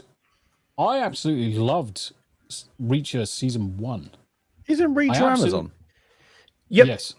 Yeah. But it's licensed. Yeah, probably licensed. Okay. Yeah. It was licensed. So Paramount created it, but licensed it. So season 1, I absolutely fucking loved it. Season 2 was, if I was to put an 8 to an 8.5 on season 1, I would put a 5, if that, on season 2. Because I actually heard good things about this from the Fellowship, and I sat and watched, I think, episode 1, 2, and 3 with my friend, and then went over in January to LA, and I'll have to try watching this together with my fiance, and she thought that the acting was wooden, that the writing was lame, and that everything about it was absolutely shite. I had a thing from season 1 to season 2. Season 2 lost the littlest hobo effect. If anyone remembers that show, and that's what it should have been. They should have done that. Him going little town to little town, helping out. They didn't. Or hopefully they go back. Yeah. That's what it should have been. That's and I'll let you carry on in a second, Greg. That's what it was for me, because season 1 was Reacher, season 2 was Reacher, but actually it was the his group of chums more than it was Reacher. Mm-hmm. And that's where it kind of like fell by the wayside, because when Reacher's by himself, which is you have a look at all of the books, you look at all of the films, he's usually approaching things solo, maybe with one friend, but you stick his whole command next to him, it no longer becomes a Reacher show. Mm-hmm. And it I was thinking more along the lines of, say, Kung Fu, the series, where the lone man wanders into town, fixes up some downhill person's life through beating the shit out of people, and then moves out again, and then he turns up somewhere else. So Kung Fu or the littlest hobo, depending on whether you want a dog or a person. Yeah, they should just bring the littlest hobo back. I was great show. All those things. I can hear the music in my Until head. tomorrow. Classic. It's like, how could you fuck up a dog? Like, you couldn't make it woke. Fuck it. I don't give a shit. I'm fucking playing it. I have no idea what the littlest hobo is. So. Oh my god, me neither. You will fucking love this. It's me too. Oh, yeah. You're not alone. I figured it was an American thing, Yanni, so. Oh my god. Right. I'm gonna settle down. Let's all embrace what is the magnificence of the littlest hobo. Mm-hmm. Take your hats off, guys. Show your respects for the littlest hobo. Yep. Yep.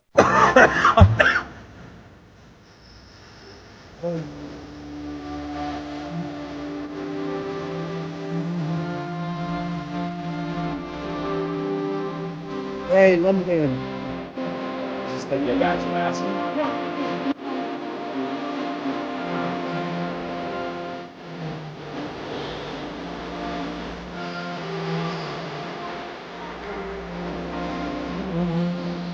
So if you want to join me for a while, just grab your hat and track. Mate, fucking amazing. I'm watching that tonight. I'll take your guys' word for it. Looks great. It was great. It was the equivalent of Lassie in so many ways. Okay, so this is your guys' kind of Lassie then. Gotcha. Yeah. What's interesting as well, though, is that particular dog is part of a subspecies of that type of dog. Yep. That is hyper intelligent. Mm-hmm. Yeah, and they're bonkers. Oh yeah, yeah. They're absolutely fucking mental. How clever they are. Yeah. Wow. Yeah. So, like, when you see them giving commands and things like that, it understands exactly what you're trying to tell it what to do. Yep. Like, it's not just bog standard Pavlovian conditioning bullshit. Yeah, I mean, the thing is that obviously Littlest Hobo was a German Shepherd dog, which are notoriously clever and can recognize, I think most dogs recognize about 30 different commands. German Shepherds go way beyond that, but they're also got the possibility of massive fucking brain flips where they will just attack for no reason. Oh, interesting. And we know that from fucking experience. They're fucking lovely dogs, but fucking I just wouldn't trust them around kids. No, they've got a trait that is actually a brain disease that they're born with. Oh no. Yep. Yeah.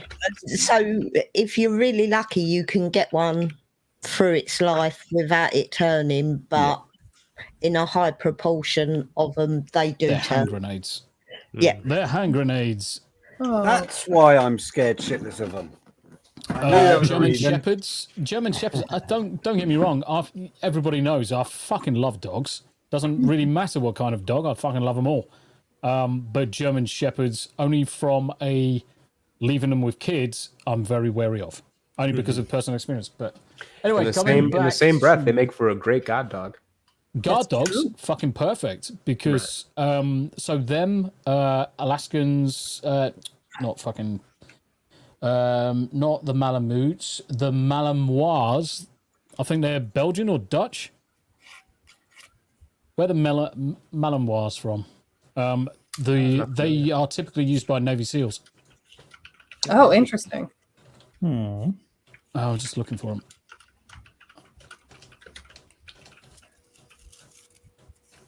Belgian Shepherds, they are. Belgian. So the Belgian Malinois dog breed, usually used for armed forces, reconnaissance, and all sorts. Stubborn, friendly, alert, hardworking, confident, active, protectful, watchful. Yep. They are fucking awesome dogs. Yes. But anyway, coming back to this shit. What does it mean for Reacher Season 3?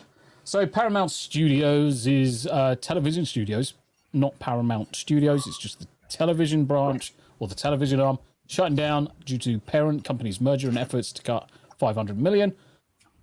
Shows like Reacher will be transferred to the control of CBS, which is also can't buy shit.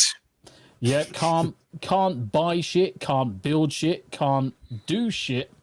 Reacher Season 3 is likely safe due to its popularity and success, but it still could be impacted by potential production. They're going to cut back on the quality of Season 1 and less on Season 2. So they're going to amplify the shit they had from Season 2, to be honest. Television studio responsible for producing shows like Reacher and others is shutting down. Like Apple TV and Amazon Prime Studio, they were focusing on the wrong thing, ultimately, which is why they've fucking fallen over.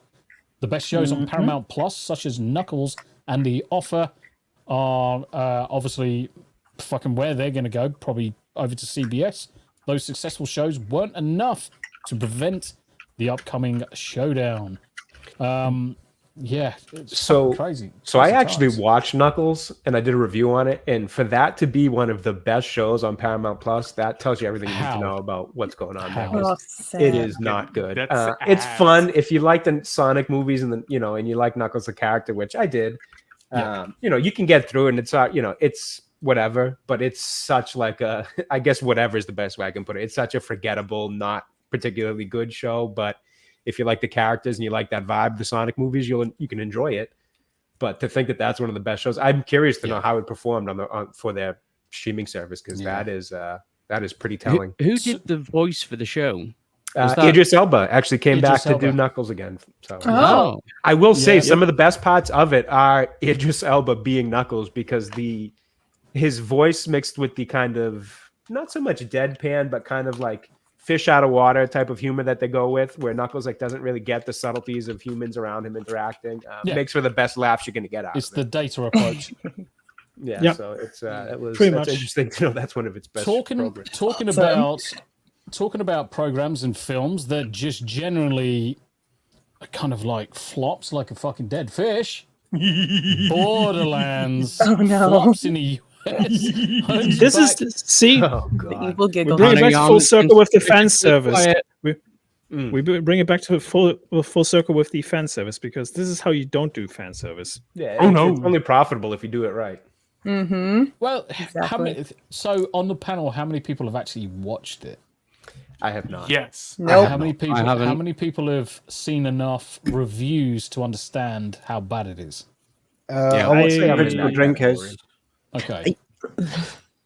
I've read loads. I hated her haircut. So apart from looking like fucking something about Mary, the problem I find with this film is one, the jokes fell flat. The actors are all 20 years older than they should be. They're all past their skill set. Jamie Lee Curtis basically just turned up for a paycheck. She didn't add anything to the film. Fucking. To be fair, her character doesn't either in Borderlands. So incorrect. Well, kinda. No, not even kinda. Tannis adds more content to the story in the game. No. Tannis literally adds more story and content to the game than whatever the fuck any of these chuckle fucks did for the entire movie. Kevin Hart, we all know. So if I was to ask the panel, what is Kevin Hart's signature go-to in terms of films? What would you say is the correct comedy? Everything that he does is comedy. Now he's in a position within this film where the character in the games is not comedic. Nope. So he's completely miscast, and he's already starting to try and tell jokes, and every single one of them fails. They're all flat. Roland is the leader of the pack in Borderlands 1. Yep. Yes, I don't know anything about the Borderlands franchise, but just seeing the first trailer alone, in terms of Cate Blanchett and Jamie Lee Curtis, they looked horribly miscast. I don't know much about Tiny Tina or whoever Kevin Hart's character was supposed to be. But just kind of from what I could tell, he was seemingly supposed to be some kind of physical, kind of imposing force within the group. And then out of the gate, it's like, is Kevin Hart really that guy to choose for that alone?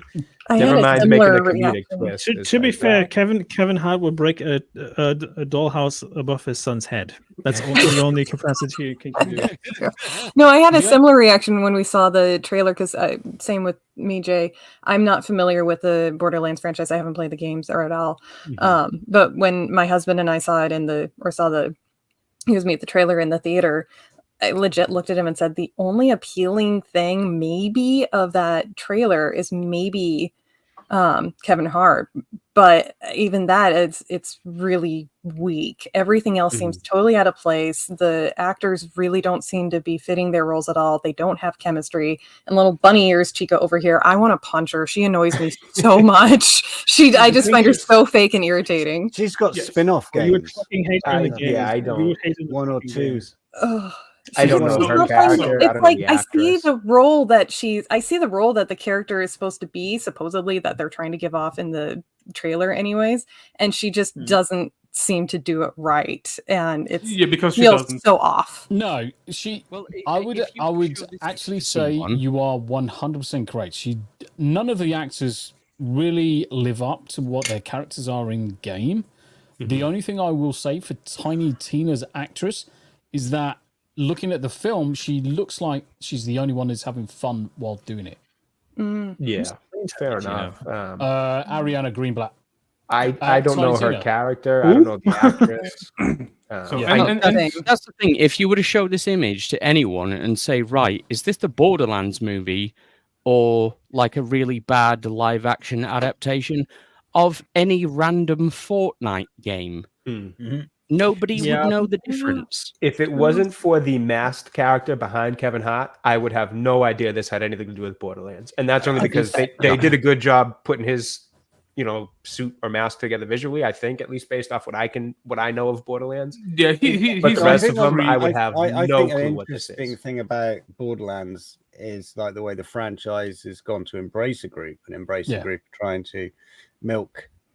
Their strategy was to acquire IPs from classic game studios and do reboots and sequels, but then spin them off into the other parts of their business, which includes like Play On, which is the movie studio aspect, and TV series development branch. And then there's Asmodee, which is the board game branch as well. So they wanted to be able to spin off ideas and do, board game versions of computer game versions of board games, TV and movie based on both. That's why you're getting things like Settlers of Catan, the TV series being developed. Man, what the fuck? No. Settlers of Catan, the TV series.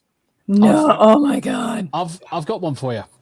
So I bet, and this is one of those. Tiny Tina, I bet you've all watched a film that you all enjoyed that you didn't even realize she was in.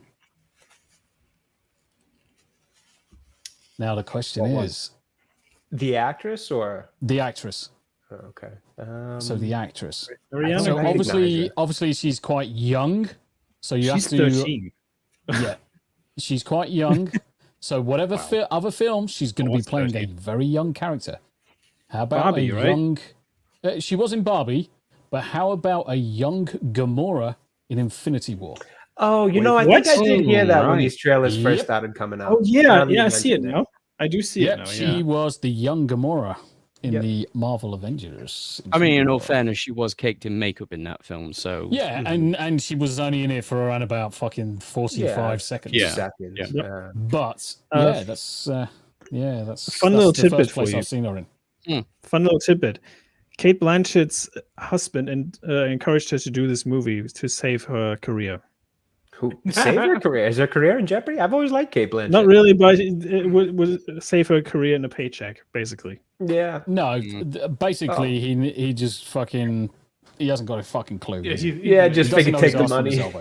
To be fair, Cate Blanchett played the game, or tried playing the game. She does not need to do a role like this. She has got wedged. You can't tell me that she is not fucking wedged. See, look, let's be hypothetical here. Imagine Borderlands would have come out in the 90s. Who would you have cast for the movie if they were to make a video game adaptation? Yeah, fucking nobody. Okay. Yeah, I don't know the characters. Nobody wanted a film of Borderlands ever. Yeah. So and here's the main problem. Okay, let's tackle the main fucking problem first with the fucking movie and get this shit over with. First of all, no brick. So the original Borderlands had Brick the Brawler. There is no Brick the Brawler. Why? Because they're idiots. Lilith in the game is 28. Cate Blanchett is in her 40s. Congratulations. Oh no, she's no Yeah, so even worse. Yeah, I was going to say she ain't even worse. No Mordecai the Hunter. Jesus Christ. Yeah, even worse. So no Mordecai the Hunter. Also part of the original 4 characters that you play. Why? Okay, Roland, aka Kevin Hart's character, Roland the soldier, former military man turned fucking leader of the revolution against the fucking big evil. Roland is 34 in the game, is 6 foot 215. So 6 foot 215 pounds. And they cast Kevin Hart. Why? Yeah, but that's the equivalent of Tom Cruise playing Reacher. Tom Cruise is a fucking sack Majee. He's fucking tiny. And Reacher in the books, 6'4", 6'5". Yeah, okay. No, I will throw you a counter question. How many people have read the books versus how many people have played any Borderlands game?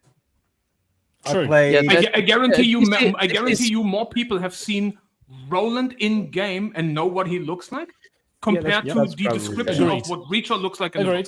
And at the very least, you can make the. I played the beginning of the third one, and just the whole atmosphere, the humor, the dialogue, the cel-shaded graphics, and the world building just pissed me off so much that I regretted my decision buying the game, and then I installed it straight away. Yeah. I was just going to say it's probably more akin to casting Warwick Davis as Juggernaut in the next Marvel movie. Hey, that would be fucking amazing. Can you imagine Warwick Davis just trying to wear the fucking helmet? The Juggernaut, bitch. It would look like a fucking nuclear warhead just sat on the floor. Just like this giant fucking helmet and Warwick Davis like trying to lift it. They did kind of pull off Peter Dinklage. Guys, we have AI. We can actually. We don't have to imagine this. Stand by. I'm fucking doing it in the background. Oh my god! So if we look at AI meme generation live. And so if we look at the movie, Kevin Hart's performance ass, Cate Blanchett's performance ass, Jack Black's performance as Claptrap acceptable. Creek's performance ass, Tiny Tina's performance ass, Jamie Lee Curtis as Tannis's performance ass. Congratulations. By the way, you made a total of $670,000 on Monday. That's $214 a cinema. Go fuck yourself. That's terrible. Well, I mean, look, if just from a lot of ass in a movie. Fair enough. What does it do to Embracer Group? That's the thing. What's this movie's failure? After all of Volition failing, Skid Row 3 failing, Gollum failing, Lord of the Rings, Rings of Power, is that one of theirs under that license? That they don't care. Well, if they were involved with that, this just says it all. Release date August the 9th. It's been released for 5 days. Widest release 3,000 cinemas. 12.4 million. And then go to the daily breakdown. I know the daily breakdown's amazing. Yeah, this is fucking. I can't wait to see Tuesday's figures. Right, okay. So Friday 3.9, Saturday 2.7, a drop of 30%. Sunday down to 1.9, a drop of again another 30%. And now, no, it's not going to stop, is it? Monday, this is the first weekend, right? 170,000, a drop of 65% day on day. Oh my good god! Ouch. We're going to be on day 7. It's like $20. Mate, I think Tuesday is going to be about 150,000 maximum. They're going to cut back on theaters. How much? Yeah, how much was it? So this is going straight to home release. Incredible. They're gonna have to cut back on theaters. Like I did the math. I did the math on this. $214 on average per cinema. Given the average ticket price, that's like 14 people per cinema. That's crazy.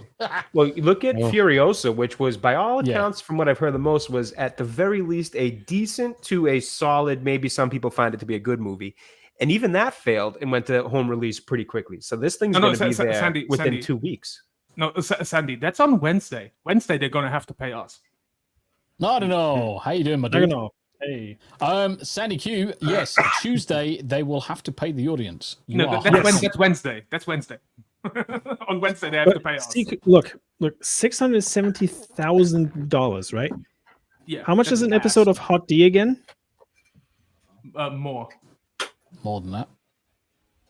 It took me a second to even figure out what Hot Tea was. Now I know. Oh my god, me too. I had what the fuck are you watching, Smoo? Right. Now I got you. House of the Dragon. Now I got you.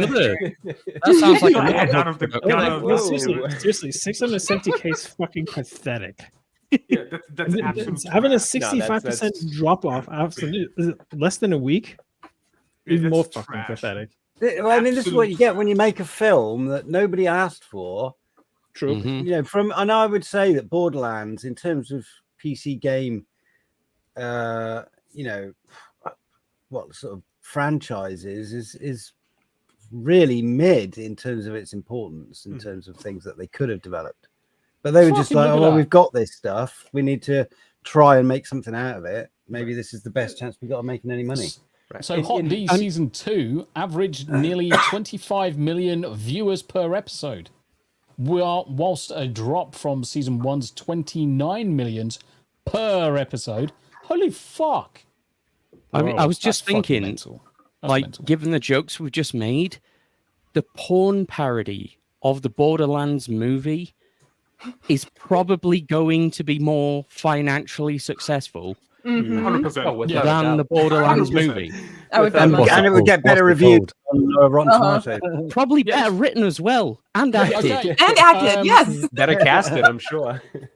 Right, we're two and a half hours in. I'm going to start racking through the last few items. So we're going to skim read as much as possible. Some really good news from the Tango Gameworks. So for those people that don't realize, Tango Gameworks were bought by Microsoft. Microsoft shut their doors, even though they were making games which were fucking profitable. Microsoft, what the fuck? Anyway, and they also opened up the new studio right after that. Yep. The good news is PUBG developer Krafton acquires Tango Gameworks to continue working on Hi-Fi Rush. So they did Tokyo, Ghostwire Tokyo, and a few other good, decent games. The good, but yeah, go on, spit it out. They only explicitly mention Hi-Fi Rush, though. Yeah, good point. But we will see. But the thing is that PUBG's obviously PUBG with the gamings that it's got has also opened up avenues where, because they've now got IP rights over Hi-Fi Rush, you could see some of these characters appearing in some of their other games quite easily as crossovers. But really good news that a lot of the Tango Gameworks possible IP could continue in one form or another. That's really good news. Then we've got some retardedness again. Now, we haven't spoken too much about Helldivers in a while, so obviously Helldivers had the big none of us are playing it anymore. No one gives a fuck about it. Now, they had a big hoo-ha. Galidorn does. I know that much. There's a few people that still play it. Now, there was the hoo-ha over Sony enforcing the account creation, and that's where it all went sadly wrong. It is still banned in 177 countries. If you do not live in the right country, you still can't fucking access it. So 77. 177. Yep. There's only like 192 countries in the world or something, isn't there? Yeah, there's ultimately Sony decided to implement a rule where you needed a PlayStation Network. PlayStation Network isn't available in every country. But fire damage nerfs push Helldivers 2 community into open rebellion again. Okay, so do you want the TLDR version? I was just about to fucking get to it. Fucking hell. Talk, man. A summary of the TLDR. Hanayama. He is chomping at the bit. Hold he's gonna blow. Hold for Ubisoft. Oh, I got words easy. Yes, but too late, didn't read. Basically, the community that's currently playing Helldivers are letting the bot army take over and kill Super Earth because they're fucking pissed off. Too late, didn't read. Do you want to add any more? Yes, but two things. One, this is why this is retarded. After the Sony debacle, and by the way, in the same month, the biggest nerf patch to date, this was touted as the biggest balance patch ever, and they actually included a new season pass specifically designed about flame weapons, and then nerfed every single flame weapon and mechanic in the game. Yeah, nothing fire damage weapons. Before it was releasing its Pyromaniac-themed premium war bond, Freedom's Flame. Yep, and then they nerfed every single flame weapon in the game. They made it even... just so the panel understands how dumb this is, they made it that the flames of a flamethrower will bounce off of targets if your armor penetration is not high enough. How do flames bounce off targets? Like, what the magic? Fuck? Well, technically, in reality, that would happen. If my armor, if I've got a slab of fucking armor in a shield, then the fucking flames don't miraculously disappear and dissipate through it, come out the other side. Yeah, it's going to heat up my shield, but they're going to fucking bounce off. No, That's reality. That's called physics. No, I mean literally. Fucking is fucking physics. No, Tommy. In the game, the flames will not even hit the target. They will loop around it. It will literally bounce. Okay, well, that's just fucking retarded. That's retarded, yeah. But come back to your previous statement where you said bouncing off armor. Then yeah, that's fully okay. I'm quite happy. I was with that. imagining like bouncy balls kind of physics. But yeah, having this magical fucking spherical shield around people and flames just lick around it, that's fucking horseshit. But ultimately, Helldivers 2 players letting bots almost take over Super Earth in protest over the devs' balancing team. Because the nerfed weapon stratagems coupled with the constant bot bug nerfs, this was a realistic outcome. It's hilarious watching this happen. So yeah, basically, the players literally stopped fighting and said, fuck this shit, and let the fucking enemies slowly encroach on Super Earth. It's fucking fantastic. You can't bloody make this shit up. This is a good way to say go fuck yourselves. It is. It's a perfect way to say go fuck yourself. Right. Not so super now, is it? Hanayama. Oh, God. Go. No, hold on. And this week, this is the final section. This week in Assassin's Creed. This week in stupid. This week in Ubi lol. These fucking idiots. I mean, okay, so what was it? First, it was historically correct. Then it was a fantasy game. Then it was a fantasy game with historical themes, and now it's as authentic as possible again. Is it?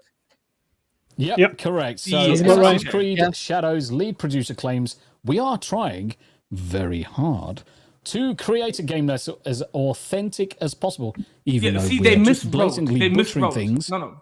Go up again. Go up again. I will fix the headline. I will fix the headline. So, Assassin's Creed Shadow lead producer claims we are trying to create that is as authentic as possible. Okay, 2 seconds. I can sort that out. Because they are fucking retarded. They are. He's gonna edit authentic. the HTML of the page, isn't he? Nerd power. Go. Because they are not trying to make an authentic game. They're trying to make an autistic game because they're fucking retarded. I mean, we obviously, I have ranted and raved about this long enough, so everybody's fucking probably tired of it. I'm not, but we have listeners. And we know that you need to vent every week, you see. Yeah, I mean, I can fucking rant about this fucking every day. There you go. There you go. Super powers. Because what these waffle munchers are doing again. This is the greatest reason why Inspector was incorporated in modern browsers, just so we could do shit like this. Yes. Absolutely. Exactly. But since they want to be historically correct again, okay, so we have Chinese architecture in the game, which didn't exist. We have Korean architecture in the game, which didn't exist. We have architecture, monuments, and historical artifacts and shit that didn't even exist until 250 years later. We have a main character that didn't even exist in the role he exists in. We have armor that is being worn that has not been forged yet for another 100 years. And we have weaponry based on materials that were not used for weaponry for another 150 years. Right. Go fuck yourself. So this advert, Assassin's Creed Shadows lead producer claims we are functionally retarded and we desperately are trying to create a game that is as autistic as possible. This is our Biden moment. We shit our pants. Snort. So much more accurate. It is. I need a DSP AI to read that headline.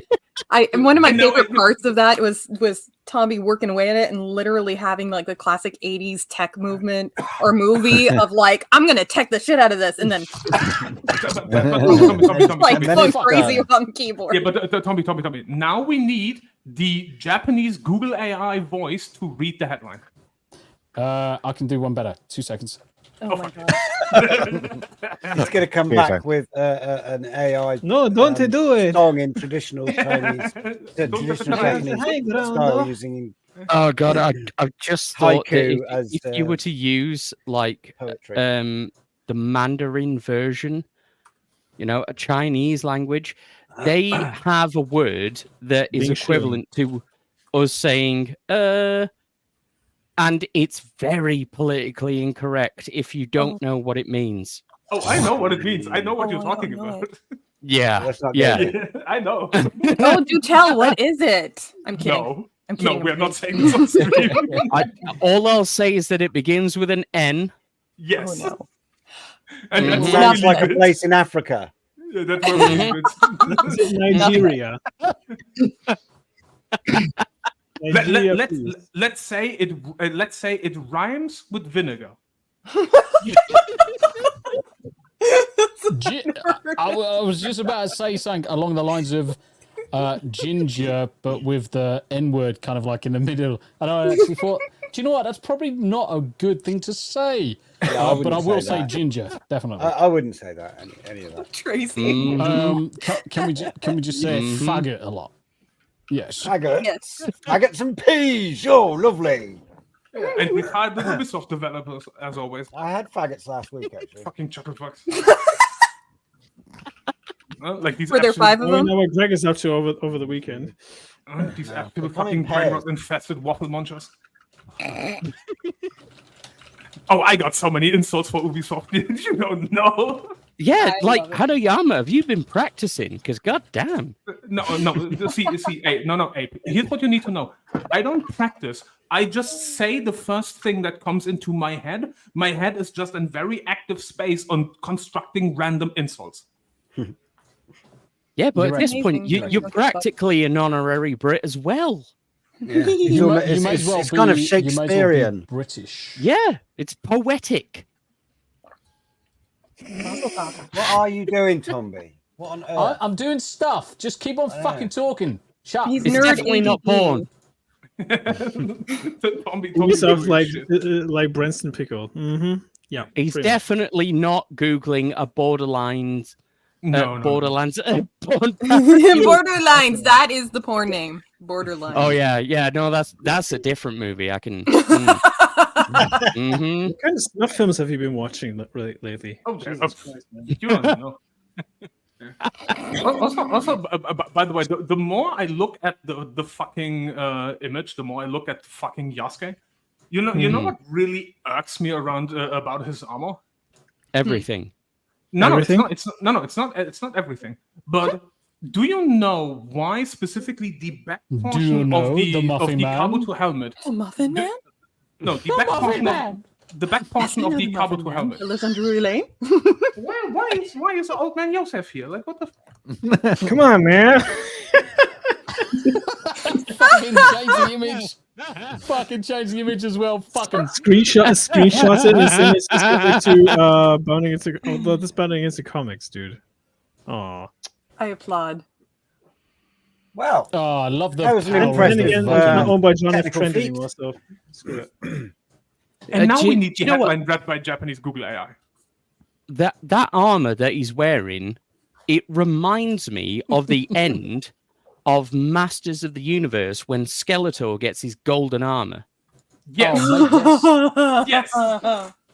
And Yeah. it reminds me of that armor for all the wrong reasons. Damn it, Abe, Yeah. I need to watch that Yeah. out of my brain. Yeah, I'm but just the trying to main, get that the main show. thing that just irks me is the back of his Kabuto helmet. It's way too fucking wide because the purpose of the back portion of the helmet is to safeguard your neck and safeguard your throat. And it's not doing Yep. that on his helmet because it's way too fucking open. Like you could put Yeah. a fucking hamster in there. Yeah, Well, it's not a think real the weight design, of is that it? helmet too. But the helmet's not a real design anyway, because the horn and there's Yeah, something the wrong horns with are that. too big. The fucking So it's the fucking complete crescent moon on his head. fantasy. Yeah, but still, it looks design. dog shit. It I mean, does look the entire dog shit. game looks fucking dog shit. It's Ubi lol, so It who cares? certainly made me want to play Ghost of Tsushima. Yes. And It's a Sekiro. perfect Is it advertisement. Sekiro? Isn't it? Yeah. Thank It's a perfect God. advertisement for it. And I'm looking forward to the monkey game. You know, Black Black Myth- Myth- Wukong. Black Wukong. because I Yeah. read, That I used to looks love the phenomenal, Monkey by the way. TV series back in the day, and I read the Yeah, I book, bet you- translation Greg, of the original. I Story. bet you ran around the house going like this, monkey, Yeah. like that, fucking all the time. Really? Floating around on your little fucking cotton wool. Yeah, ball. we'll fought over. He who still was- does. He still does. We all come fought on, you over who haven't was been going to be there. Pigsy that week. Yeah. But the funny thing is though with fucking Assassin's Creed, it's like Assassin's Creed Shadows is the perfect advertisement for Ghost of Tsushima, for Rise of the Ronin, for Black Myth Wukong, and for every other fucking Japanese either inspired game or every other Japanese localized game that is in that type of genre, which is an action-adventure game. So, fuck Assassin's Creed Shadows. Fuck Ubisoft. I hope they go fucking bankrupt. I hope they get sued by Japan for everything that they are worth, which is like $2 of Starbucks coffee. I hope they don't go bankrupt because I actually enjoy playing the Division occasionally, and if they do, no, I hope they go bankrupt. But that's just me being selfish. Let's move on. We are calling it a day. Let's go around the houses and let's find out where your favorite creators are going to be next. And let's start off as always, Smoo the DJ. Hi. Yeah, so if in case you haven't noticed, I increased my video output recently and pumped out some reworks of video game music.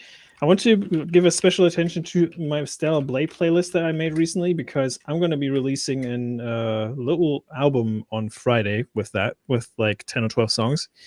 So it's going to be like a 30 to 40 minute long thing. I'm going to be premiering it on either Friday or Saturday, depending on when the video is done rendering.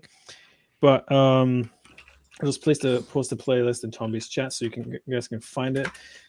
I am close to 1,020 subscribers on my end. YouTube keeps saying that it's 1,010, which is a fucking lie. That's fake news. You heard it here first. YouTube promoting fake news. Fake news.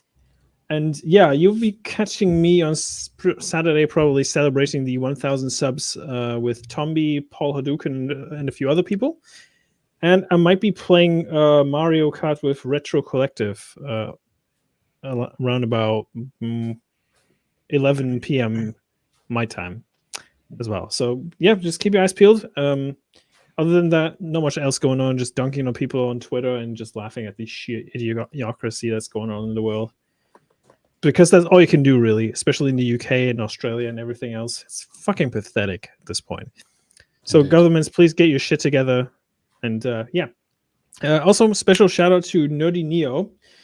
I wanted to highlight his channel real quick because he's very close to 300 subs.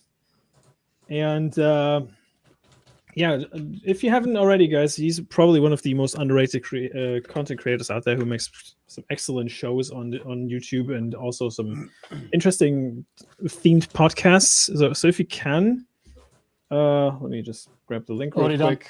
You got it. Okay, cool.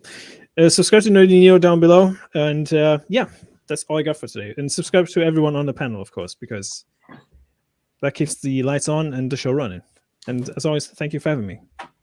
Perfect. Thank you very much indeed for attending again. Stasis Geek. I've got a couple of games I'm going to download tomorrow. So Dawn of Defiance and Planetarium are being released tomorrow. So I'm going to give them a little bit of a try, see what happens. And then because last time I announced we're doing Saturday Night Fever and somebody on the panel now let us down, me and Sandy down, we're doing Saturday Night Fever Film Club this Saturday and Jay can't bow out. So yeah, all I'm hearing, Stasis, is that you lied to everybody last week. He didn't want to get his disco pants on. That was it. That was it's not even Jay's fault. I just couldn't make it to troll the fuck out the stream. So maybe that's it. Yeah. So yeah, me, Sandy, Jay, Saturday Night Fever this Saturday. Of course, had to be Saturday. Gonna go through some really bad disco music and and remember the film. So yeah, that's gonna be a bit of fun. Sounds good. Looking forward to it. Thank you very much indeed. Greg. Hello. Continuing Mr. Porkchop's playthrough. I think he's playing tomorrow. I'm assuming so. If not, I'm probably going to play and try and level my character up, actually, because I'm lagging behind again. So, I'll be playing. If I'm on, I'll be on with Mr. Porkchop. And then maybe we'll do something over the weekend, hopefully. Sounds good. Yep. Happy days. Don't forget, guys, make sure you subscribe to all of the panelists. Links below. Yes, sir. And let's move on to the next streamer. All right. First off, thanks for having me as always. In terms of my channel, I am doing some more streaming of Batman Arkham Knight. That's going to be fairly regular, although I haven't this week, so I do got to catch up on that. Hopefully we'll do one tonight. I'm not positive yet. Can I just say something? Real quick. Your accent is rubbing off on me because when I was playing Fortnite the other night with the ladies, I said "car." Yes, excellent. Oh, sorry, I misheard you. Did you say Jay's been rubbing off on you? Yes. Fuck you. I now want to say bizarre. I was going to say, I know Abe bizarre loves ever. bizarre. Bizarre. Well, I'm glad I'm having some positive influence here. But yeah, so some more Arkham Knights coming. I'm thinking about doing a video on Bruce Timm, who, for those who don't know, he's the mind behind the great animated series from DC in the past, who had one of the most bonehead, stupid-ass comments I've ever heard this past week about Batman not having enough good villains, and that's why he swapped the Penguin to female from male. So I'm considering doing a video on that. We'll see. I've got a little bit of it worked out already. So, and then away from my channel, I will be on the Film Club stream, as Stasis mentioned. We're doing Saturday Night Fever this week. Looking forward to that. And then speaking of Nerdy Neo, I will be on his stream next Tuesday for top 5 video game bosses. Myself, him, Carl from the RNG podcast. And I think I'm forgetting a fourth who's going to be on with us. So if I am, I'm terribly sorry. Probably about Mark, that. right? But yeah. Oh no, looks like the chat is actually just me, Neo, and Carl. So it might actually just be us 3 for that one. But yeah, so you can catch me over on Nerdy Neo's channel, who, like Smoo said, great dude, super underrated channel. Carl as well. Carl from the RNG podcast. 2 really good dudes. I'll be on Carl's show, I think, a little later in September. We're working on a schedule there. So both of them, go check them out. Sub, they're great dudes. Hell yeah. Happy days. Thank you very much for joining us as always. Hanayama. Yes. I mean, what else is new? We're shitting on people on Twitter. Like, I've literally just over the last week, I think I called like roughly about like fucking 10,000 people out for being fucking tourists and having no idea what they're talking about and just getting shit on. Then obviously we're going to laugh about fucking Ubisoft and these fucking brain rot retarded level waffle munchers.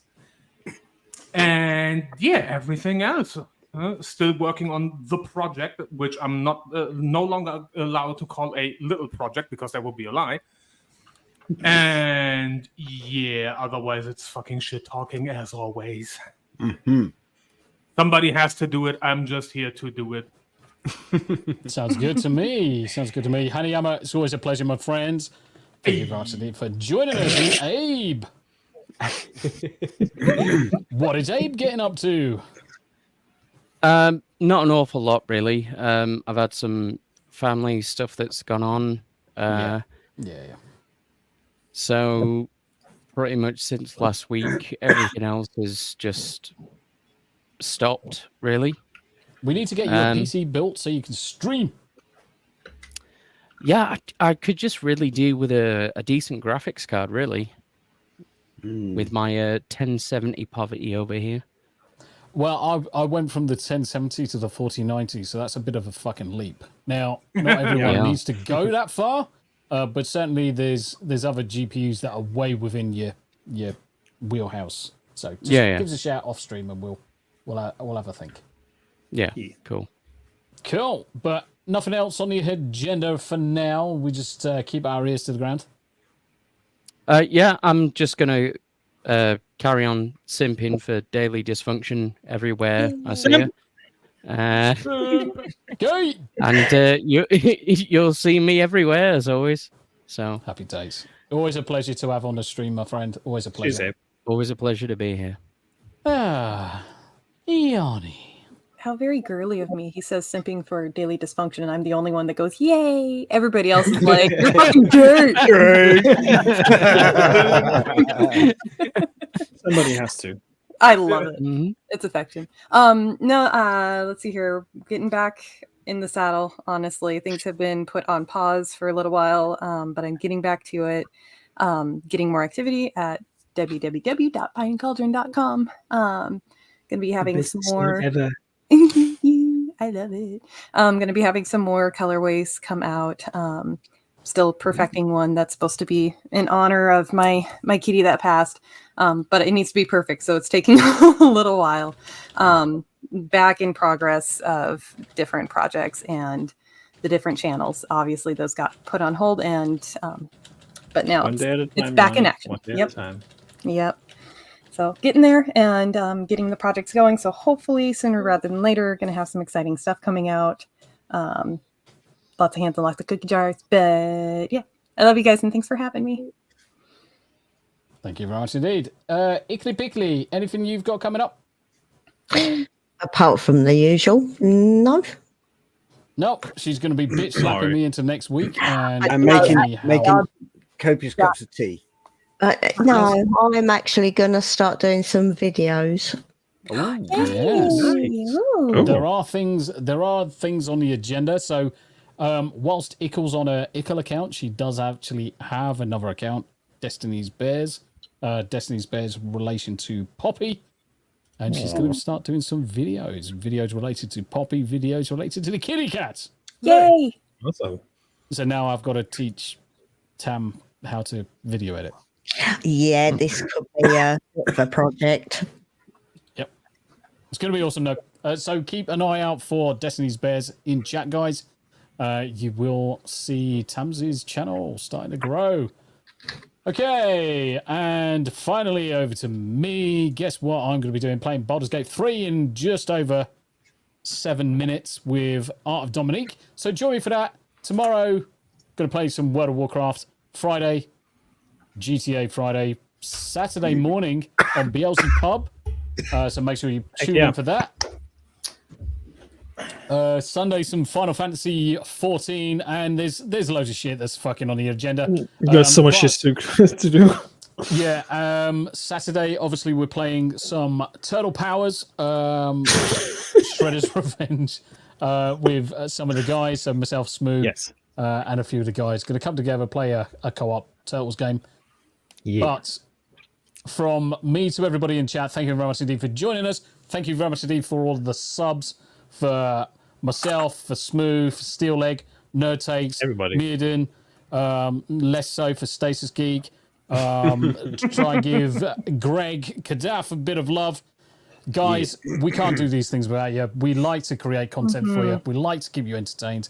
And until next time, we're going to fuck off. It's hot as balls, and I need to cool down for the next 5 minutes. Go stand in the garden naked for a bit. I'm going to. Do an ice bucket challenge. Let's fuck off. See you later. Bye. Bye, love. Bye.